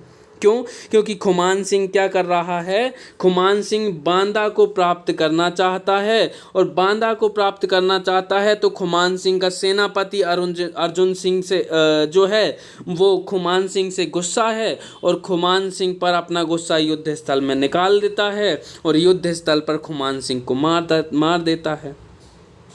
अब खुमान सिंह की मृत्यु हो गई है तो सीधी सी बात है कौन शासक बनेगा, तो खुमान सिंह का पुत्र विजय बहादुर बनेगा शासक। किसका? चरखारी रियासत का शासक बनेगा। ठीक है। विजय बहादुर 1782 से लेकर 1829 तक राजा बनता है और ईसानगर तालाब का निर्माण कराता है। इसके अलावा विजय सागर का निर्माण करवाता है। ठीक है दोस्तों, तो चरखारी रियासत का विजय बहादुर तक संबंध देखा हमने। उसके बाद चरखारी रियासत में 1822 तक विजय बहादुर सिंह का शासन रहता है और विजय बहादुर सिंह ने क्या किया है, रणजीत सिंह के पुत्र रतन सिंह को अपना उत्तराधिकारी बना दिया है और कंपनी सरकार से मान्यता प्राप्त कर ली है। क्यों? क्योंकि विजय बहादुर का कोई पुत्र नहीं है और उसने क्या किया है, रणजीत सिंह के पुत्र रतन सिंह को अपना उत्तराधिकारी बना दिया है और ये वही रतन सिंह है जो क्या करेगा, 1842 के बुंदेला विद्रोह में अंग्रेजों का साथ देगा। तो चरखारी रियासत का महत्वपूर्ण शासक हमें कौन मिला है, रतन सिंह मिला है। और यही रतन सिंह कौन है, रणजीत सिंह का पुत्र है, जिसे विजय बहादुर ने अपना उत्तराधिकारी बनाया है, जो कि किसका साथ देगा, और अंग्रेजों का साथ देगा 1842 के बुंदेला विद्रोह के दमन में।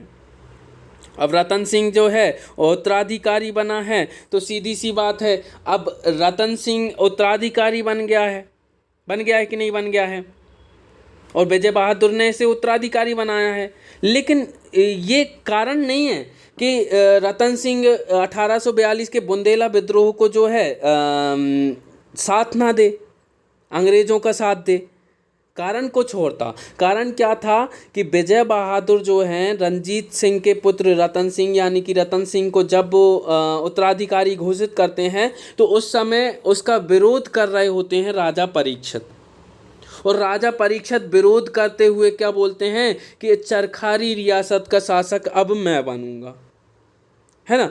तो अब सीधी सी बात है, रतन सिंह को बुरा लगेगा कि मैं विजय बहादुर का पुत्र बनके उसका उत्तराधिकारी बनके चरखारी रियासत प्राप्त कर रहा हूँ, तो आपको क्या दिक्कत हो रही है।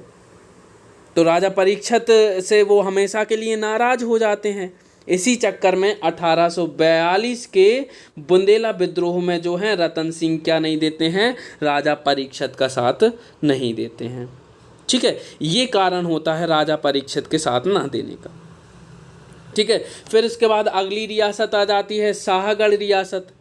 आपको पता है विभाजन के पश्चात जब छत्रसाल ने विभाजन किया अपने राज्य का वसीयत में, तो हृदय शाह को शाहगढ़ रियासत प्राप्त हुई, है ना। अब हृदय शाह जो हैं शाहगढ़ रियासत पर शासन कर रहे हैं। हृदय शाह की जब मृत्यु होगी तो इनके पुत्र जो हैं सभा सिंह वो क्या करेंगे, पन्ना के राजा बनेंगे। परंतु पन्ना पर क्या हो जाता है, एक विद्रोह हो जाता है। विद्रोह कौन करता है, पृथ्वीराज करता है। पृथ्वीराज विद्रोह करता है और पन्ना को क्या करता है, अपने कब्जे में ले लेता है। सभा सिंह को गड़ाकोटा दे देता है और गड़ाकोटा को मराठाओं से वो छीनता है। क्रोनोलॉजी समझिए आप कि हृदय शाह की मृत्यु हुई तो सभा सिंह पन्ना का राजा बना, परंतु पृथ्वीराज द्वारा विद्रोह कर दिया गया और पृथ्वीराज राज ने क्या किया है, पन्ना को सभा सिंह से छीन लिया है और गड़ाकोटा को छीन लिया है मराठाओं से और राजधानी बनाई शाहगढ़ को। किसको राजधानी बनाई, शाहगढ़ को। शाहगढ़ को राजधानी बनाकर पृथ्वीराज शासन करना प्रारंभ कर देता है। एक बार आपको फिर बता देता हूँ कि शाहगढ़ रियासत जो है छत्रसाल के द्वारा विभाजन के समय हृदय शाह को प्राप्त हुई और हृदय शाह के पुत्र सभा सिंह जो हैं पन्ना के राजा बने। वो पन्ना के राजा बनने के पश्चात यहाँ पर विद्रोह हुआ और विद्रोह हुआ तो पृथ्वीराज ने क्या किया, पन्ना को छीन लिया सभा सिंह से, उसके अलावा गढ़कोटा को छीन लिया मराठाओं से और अपनी राजधानी शाहगढ़ को बनाकर शासन करना प्रारंभ कर दिया। अब पृथ्वीराज की मृत्यु के पश्चात हरि सिंह यहाँ का शासक बना। हरि सिंह के बाद मर्दन सिंह यहाँ का शासक बना। आपको केवल एक बात याद रखनी है कि हरि सिंह जो है शाहगढ़ रियासत की राजधानी जो है गढ़ाकोटा बनाता है। क्या बनाता है, गढ़ाकोटा बनाता है। अब हरि सिंह के बाद मर्दन सिंह शासक बनता है।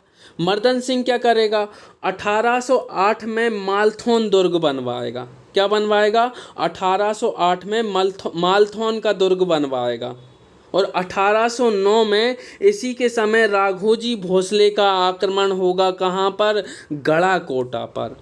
और गढ़ाकोटा पर आक्रमण होगा तो मर्दन सिंह की क्या हो जाएगी, इसी आक्रमण में मृत्यु हो जाएगी। और मर्दन सिंह का पुत्र है अर्जुन सिंह। कौन है?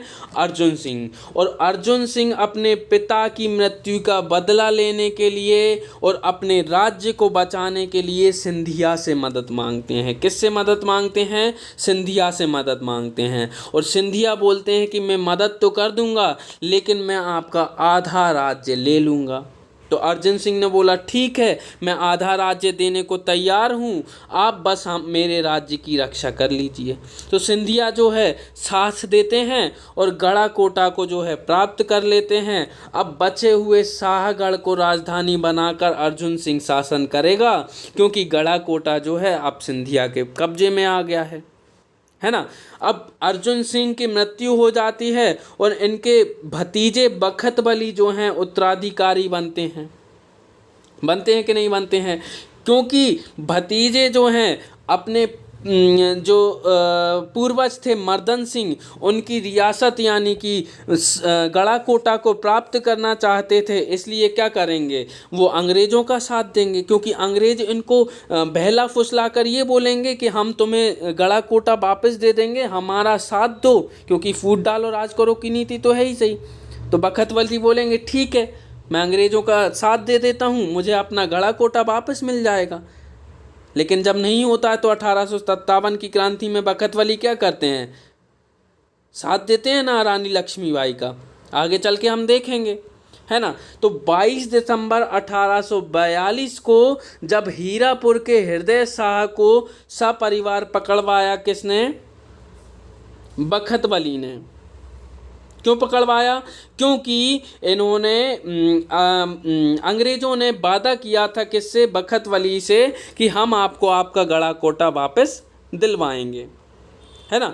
परंतु बाद में जब अंग्रेज़ों ने शर्तें पूरी नहीं की और इनके द्वारा जो गढ़ाकोटा क्षेत्र है वो वापस नहीं दिया गया, तो अब 1857 की क्रांति में बखतवली क्या करेंगे? रानी लक्ष्मीबाई का साथ देंगे। और इन्हीं के सेनापति होते हैं बौधन दोआ। कौन होते हैं? बौधन दोआ। जो आपसे प्री में 2019 में प्रश्न पूछा गया था कि बौधन दोआ किसके सेनापति होते हैं, तो बखतबली के सेनापति होते हैं, जो गढ़ाकोटा पर भी अधिकार करते हैं 1857 की क्रांति के समय।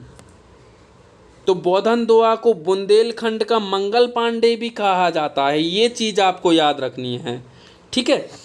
तो बौधन दोआ गढ़ाकोटा पर अधिकार करते हैं और बखतवली जो हैं 1857 की क्रांति में अंग्रेज़ों का साथ न देकर किसका साथ देते हैं? रानी लक्ष्मीबाई का साथ देते हैं। क्योंकि 1842 के बाद वो धोखा खा चुके हैं ना अंग्रेज़ों से। 1842 के बुंदेला विद्रोह में उन्होंने साथ दिया था अंग्रेज़ों का, पर क्या मिला? नहीं मिला ना गढ़ाकोटा। इसलिए उन्होंने क्या किया? 1857 की क्रांति में रानी लक्ष्मीबाई का साथ दिया। परंतु 1857 की क्रांति जैसे ही समाप्त होती है तो बखतवली भी 1858 में क्या करते हैं? आत्मसमर्पण कर देते हैं और जो रियासत है, कौन सी? शाहगढ़ रियासत, वो किसके कब्जे में आ जाती है? अंग्रेज़ों के कब्जे में आ जाती है। अब अगली रियासत है चंदेरी बानमौर रियासत।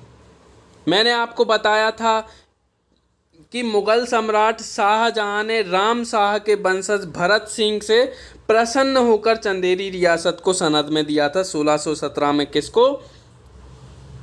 भरत सिंह को, है ना। तो भरत सिंह जो है चंदेरी बानमौर रियासत के शासक बनेंगे, क्योंकि राम शाह जो हैं, मैंने आपको ओरछा रियासत पढ़ाते टाइम पे क्या बताया था कि राम शाह जो हैं क्या करेंगे? चंदेरी में अपना शासन प्रारंभ करेंगे, क्योंकि जहांगीर क्या करेंगे? राम शाह को चंदेरी भेंट में दे देंगे और किसको शासक बना देंगे? वहाँ का वीर सिंह देव को शासक बना देंगे। मैंने आपको बताया था। तो जहांगीर ने राम शाह को चंदेरी दे दिया है और राम शाह यहाँ पर शासन कर रहे थे, और चंदेरी पर शासन करते करते जब जहांगीर के बाद शाहजहां का शासनकाल प्रारंभ होता है तो राम शाह के वंशज होते हैं जिनका नाम होता है भरत सिंह। क्या नाम होता है? भरत सिंह। अब भरत सिंह कुछ ऐसा काम कर देते हैं जिससे शाहजहां प्रसन्न हो जाते हैं और चंदेरी रियासत की सारी सनद जो है 1617 में किसको प्रदान कर देते हैं? भरत सिंह को प्रदान कर देते हैं। क्रोनोलॉजी समझिएगा आप कि ओरछा रियासत से राम शाह को हटाया किसने? जहांगीर ने हटाया। किसने हटाया? जहांगीर ने हटाया। और जहांगीर को ने इन्हें हटाकर कहाँ पहुँचा दिया? तो चंदेरी में पहुँचा दिया। अब चंदेरी में जो राम शाह हैं उनके वंशज हुए जिनका नाम था भरत सिंह। क्या नाम था? भरत सिंह। अब भरत सिंह के समय शासनकाल चल रहा था शाहजहां का, और भरत सिंह ने क्या किया? शाहजहां के लिए कुछ ऐसा कार्य कर दिया जिससे शाहजहां प्रसन्न हो गए और चंदेरी रियासत की सारी सनद 1617 में किसको दे दी? भरत सिंह को दे दी। भरत सिंह अब चंदेरी रियासत पे शासन करना प्रारंभ कर देंगे और भरत सिंह के बाद यहाँ का शासक बनेंगे जो दुर्जन सिंह। और दुर्जन सिंह के समय दो काम होंगे। पहला कि होलकर यहाँ के जो हैं आक्रमण करेंगे और सागर के गोविंद राज जो हैं वो भी आक्रमण करेंगे, है ना। अब दुर्जन सिंह के बाद 1802 में मोर प्रहलाद राजा बनते हैं चंदेरी बानपुर रियासत के, और 1842 तक इनका शासनकाल रहता है। और 1842 तक शासनकाल के बाद इनके उत्तराधिकारी जो हैं वो साथ देंगे किसका? अंग्रेज़ों का। क्यों साथ देंगे ये जान लेते हैं हम। तो मोर प्रहलाद कुछ कार्य करते हैं। पहला कार्य क्या करते हैं कि 1810 में सिंधिया के, माफ़ कीजिएगा दोस्तों, मोर प्रहलाद के समय जो महत्वपूर्ण घटना होती है वो क्या होती है कि 1810 में सिंधिया आक्रमण करते हैं जॉन बैप्टिस्ट के नेतृत्व में। कहाँ पर? चंदेरी बानपुर रियासत पर। अब चंदेरी बानपुर रियासत पर सिंधिया ने आक्रमण किया है 1810 में, और चंदेरी बानपुर रियासत के 2/3 भूभाग को छीन लिया है। किससे छीन लिया है? तो मोर प्रहलाद से छीन लिया है। अब मोर प्रहलाद से छीन लिया है तो मोर प्रहलाद के बाद पास क्या बचा? केवल बानपुर बचा है और केलगुआ बचा है कि नहीं बचा है। तो मोर प्रहलाद क्या करेंगे? 1830 ईस्वी में अंग्रेज कंपनी की सहायता से माफ़ कीजिएगा सिंधिया से संधि कर लेंगे, और सिंधिया से संधि कर लेंगे तो सिंधिया कुछ भाग वापस दे देगा किसको? मोर प्रहलाद को, और मोर प्रहलाद बानपुर को राजधानी बनाकर शासन करना प्रारंभ कर देंगे। तो अब हुआ क्या है बानपुर रियासत में, आपको एक बार फिर से बता देता हूँ कि भरत सिंह शासन कर रहे हैं। भरत सिंह के बाद दुर्जन सिंह आए हैं, और दुर्जन सिंह के उत्तराधिकारी हैं मोर प्रहलाद। और मोर प्रहलाद के समय 1810 में क्या हुआ है? जॉन बैप्टिस्ट का आक्रमण हुआ है जो कि सिंधिया का एक सेनापति है, और 2/3 भूभाग को सिंधिया ने छीन लिया है। किससे? मोर प्रहलाद से। और मोर प्रहलाद के पास अब बानपुर और केलगुआ रह गया है। अब 1830 में अंग्रेज की सहायता से क्या करेगा? मोर प्रहलाद सिंधिया से संधि कर लेगा, और सिंधिया से संधि करने के बाद कुछ भाग जो है उसे वापस प्राप्त हो जाएगा जो कि 1810 में सिंधिया ने उससे छीना है, और उसे प्राप्त करने के पश्चात बानपुर को अपनी राजधानी बनाकर शासन करना प्रारंभ कर लेगा कि नहीं कर लेगा। अब 1842 में जब मोर प्रहलाद की मृत्यु हो जाती है तो यहाँ के शासक बनते हैं मदन सिंह। मैंने आपको बताया था कि चंदेरी बानपुर रियासत के जो शासक होते हैं वो अंग्रेजों की सहायता करते हैं 1842 के बुंदेला विद्रोह में। कौन होते हैं? वो मदन सिंह होते हैं। और क्यों सहायता करते हैं ये भी आप जान लीजिए, क्योंकि भगत बली की तरह ये भी अपने पुराने राज्य को सिंधिया से प्राप्त करना चाहते थे कि नहीं चाहते थे। तो अपने पुराने राज्य को जब सिंधिया से प्राप्त करना चाहते थे, और अंग्रेज़ों ने इनसे बोल दिया कि हम क्या करेंगे, सिंधिया से जो बाकी का क्षेत्र है यानी कि चंदेरी वाला जो क्षेत्र है वो छीन कर आपको दे देंगे। तो सीधी सी बात है, मदन सिंह मान गए, और मदन सिंह ने बोला ठीक है, मैं आपका साथ देने को तैयार हूँ, है ना। तो मदन सिंह ने क्या किया, मधुकर शाह को हैमिल्टन के हवाले कर दिया। बुंदेला विद्रोह में हुआ क्या था, मधुकर शाह को किसने पकड़वाया था, मदन सिंह ने पकड़वाया था। क्यों पकड़वाया था, क्योंकि वो चंदेरी को प्राप्त करना चाहते थे। अब बाद में हुआ क्या 1842 के बाद कि चंदेरी सिंधियाओं से अंग्रेजों ने तो प्राप्त कर ली, परंतु अंग्रेजों ने किसे नहीं दी, मदन सिंह को नहीं दी। अब मदन सिंह को जब चंदेरी नहीं दी गई तो शर्तें पूरी नहीं हुई, और 1842 में जो इनके द्वारा योगदान दिया गया क्रांति को दूर करने में, यानी कि विद्रोह को समाप्त करने में, तो वो कोई प्रभावी नहीं रहा। तो 1857 की क्रांति में बखतवली के साथ ये भी रानी लक्ष्मीबाई का साथ देंगे। तो 1857 की क्रांति में कौन कौन साथ दे रहे हैं रानी लक्ष्मीबाई का,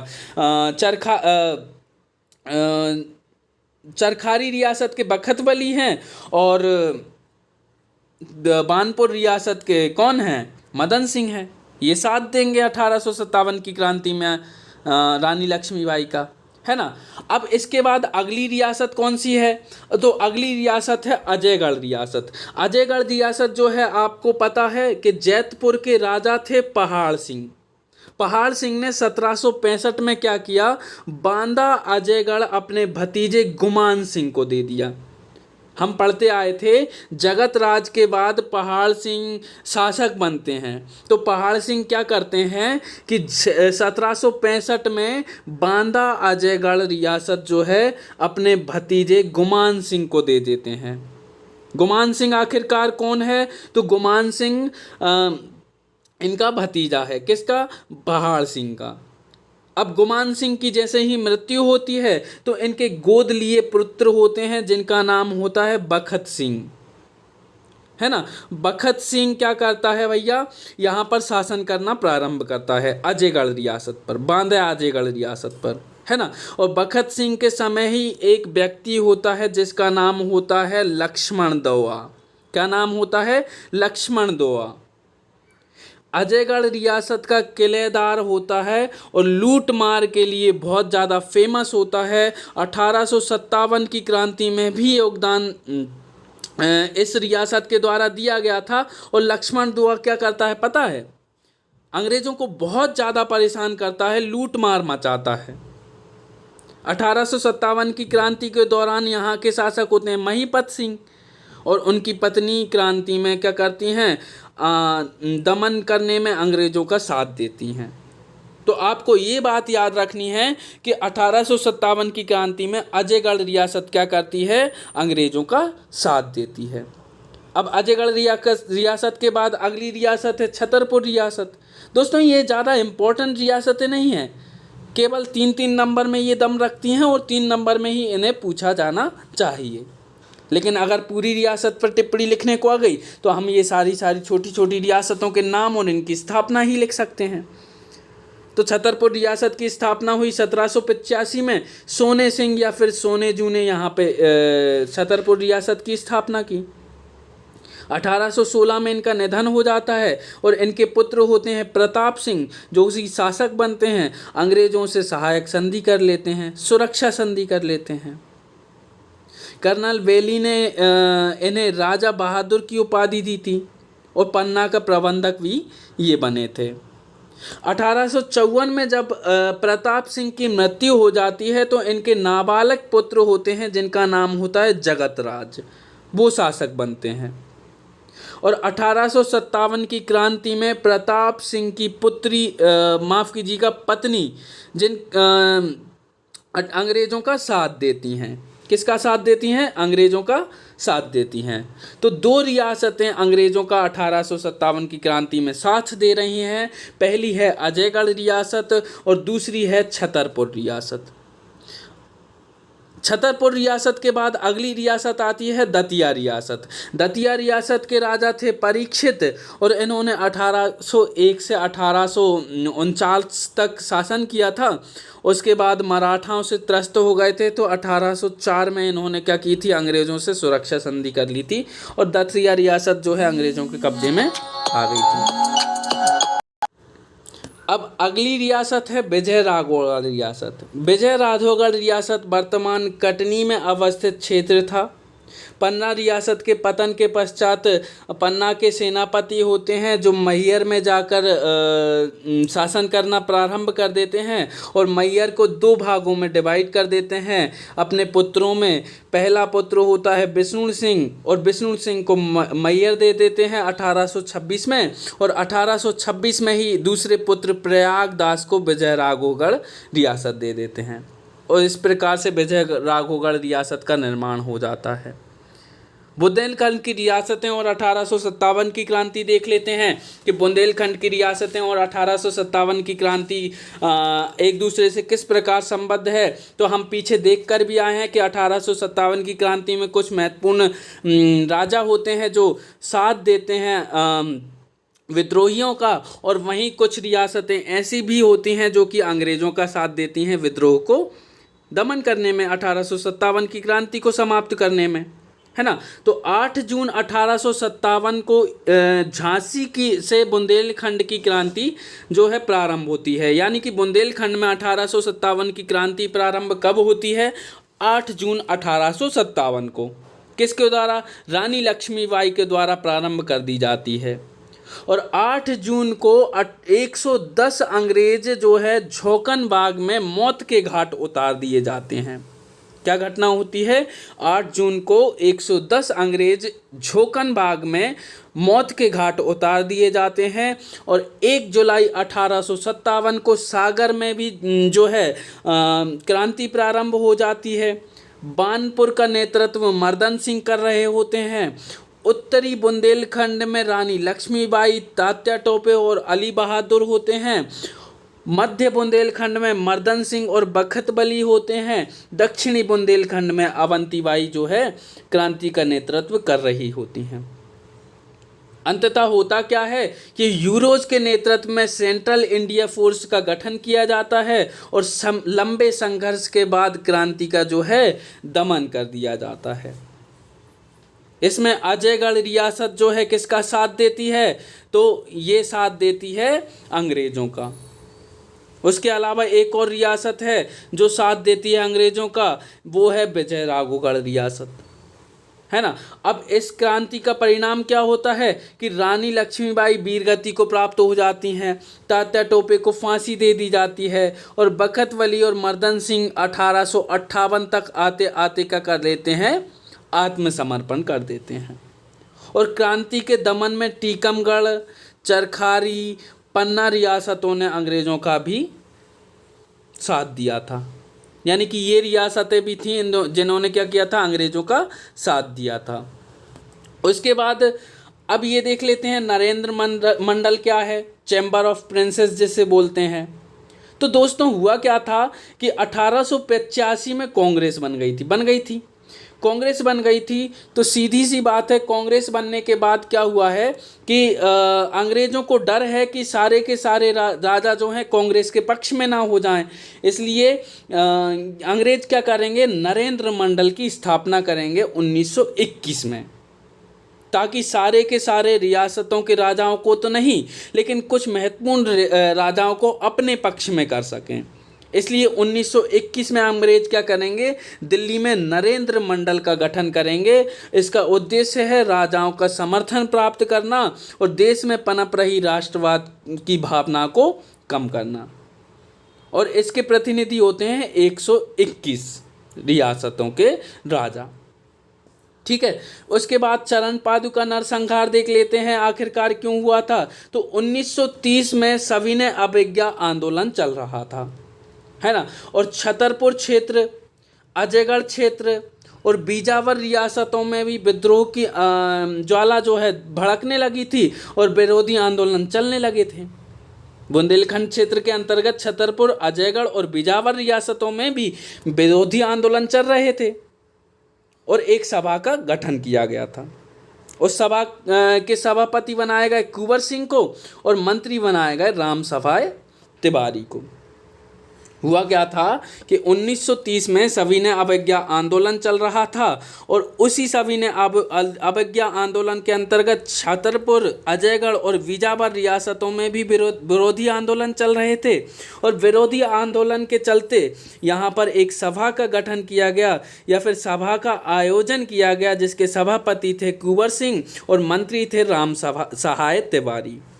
और सभा का उद्देश्य क्या था? कानूनों का उल्लंघन करना है, जैसे सविनय अवज्ञा आंदोलन में कर रहे हैं। और क्या करना है?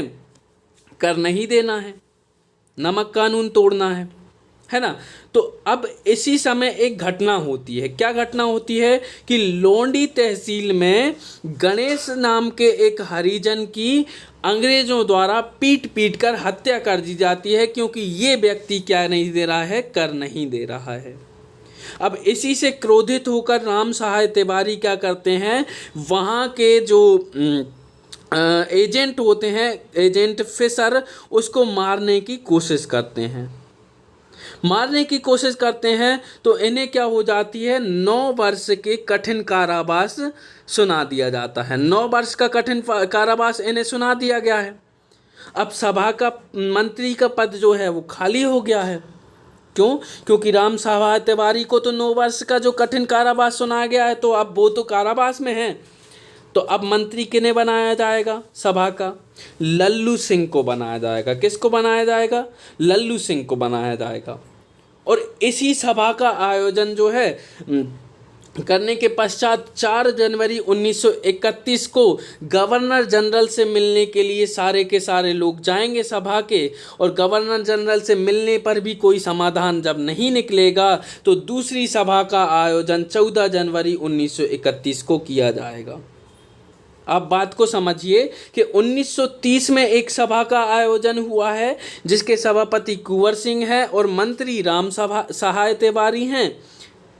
लेकिन राम सहाय तिवारी को 9 वर्ष की कैद हो गई है, तो यहाँ के मंत्री बन गए हैं लल्लू सिंह। और इन्होंने 4 जनवरी 1931 को गवर्नर जनरल से मिला है और गवर्नर जनरल से मिलने पर भी कोई समाधान नहीं हुआ है। तो 14 जनवरी 1931 को दूसरी सभा का आयोजन किया गया है। और दूसरी सभा के जो सभापति हैं वो हैं सरजू दोवा और मंत्री हैं लल्लू सिंह। आपको ये बात याद रखनी है कि इस सभा के मंत्री कौन थे? तो लल्लू सिंह थे। और इस सभा के सभापति कौन थे? तो सरजू दोवा थे। उद्देश्य क्या था? नमक कानून को तोड़ना है और अंग्रेजों का विरोध करना है। ये दिन था मकर संक्रांति का, और मकर संक्रांति का दिन था। नौगांव छावनी के कमिश्नर थे फिशर, और फिशर को ये पता चल गया कि कहाँ चरण पादुका में एक सभा का आयोजन किया जा रहा है और ये सभा जो है अंग्रेज़ों के विरोध में की जा रही है, नमक कानून को तोड़ने के लिए किए जा रही है। तो सीधी सी बात है, कर्नल फिशर वहाँ पर पहुँचते हैं और पहुंचने के बाद पहले तो क्या करते हैं? वो घोषणा करते हैं कि सारे के सारे लोग यहाँ से चले जाएं, अन्यथा फायरिंग स्टार्ट कर दी जाएगी। लेकिन कोई भी वहाँ से नहीं जाता है, तो कर्नल फिशर गोली चलाने का आदेश दे देते हैं। और परिणाम आपके सामने है कि 21 लोगों की मृत्यु हो जाती है, 26 लोग घायल हो जाते हैं। सरजू दोवा को 4 वर्ष की कैद मिलती है और लल्लू सिंह को 3 वर्ष की सज़ा मिलती है।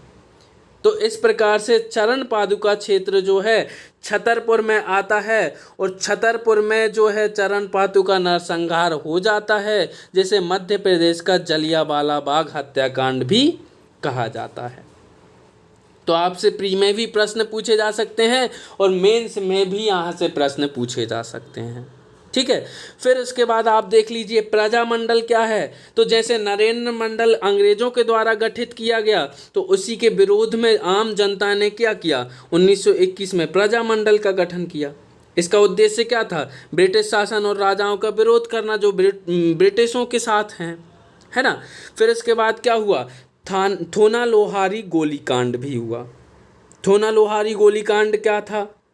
तो 14 जनवरी 1939 को मऊ के मेले में टीकमगढ़ एरिया हुआ करता था, है ना। तो मऊ के मेले में टीकमगढ़ का जो एरिया हुआ करता था, वहाँ पर कार्यकर्ताओं की बैठक हुई। हुई। अब बैठक में क्या हुआ कि ओरछा रियासत में विधिवत आंदोलन कैसे चलाना है और थोना में स्वतंत्रता संग्राम कैसे शुरू करना है, इसके बारे में निर्णय लिया गया। कब? 14 जनवरी 1939 को क्या हुआ कि मऊ का मेला था, उसमें एक बैठक आयोजित की गई कार्यकर्ताओं के द्वारा और कार्यकर्ताओं ने दो निर्णय लिए। पहला निर्णय लिया कि ओरछा रियासत में विधिवत आंदोलन कैसे चलाना है और दूसरा निर्णय लिया थोना में स्वतंत्रता संग्राम की शुरुआत कैसे करनी है। तो निर्णय लिया गया कि हम क्या करेंगे, थोना में झंडा फहराएंगे 30 जनवरी 1939 को और झंडा फहराकर क्या करेंगे, शुरुआत कर देंगे स्वतंत्रता आंदोलन की। अब हुआ क्या कि 30 जनवरी 1939 को जो कार्यकर्ता थे वो झंडा फहराने तो थोना चले गए, लेकिन थोना से जब 8 फरवरी 1939 को झंडा फहराने के पश्चात जब वापस लौट रहे थे लोहारी को, तो लोहारी लौटते समय अंग्रेज़ों की फ़ौज ने क्या कर दी, गोलीबारी प्रारंभ कर दी और गोलीबारी में आंदोलनकारियों की मृत्यु होने लगी। तो यही था थोना लोहारी गोलीकांड। क्या हुआ था, 14 जनवरी 1939 को ये डिसाइड हुआ था कि ओरछा रियासत में विधिवत आंदोलन किस प्रकार चलाया जाए, थोना में स्वतंत्रता संग्राम किस प्रकार प्रारंभ किया जाए और 30 जनवरी 1939 को जब झंडा फहराया गया और 8 फरवरी 1939 को जब ये वापस लौटे तो वापस लौटते टाइम अंग्रेज़ों ने इन पर गोली चला दी और गोली चलाने के कारण आंदोलनकारियों की मृत्यु हो गई और यही कांड जो है थोना लोहारी गोली कांड के नाम से जाना जाता है। इसके अलावा अगली चीज़ देख लीजिए आप, भारतीय राज्य लोक परिषद 1927 में इसका गठन किया गया।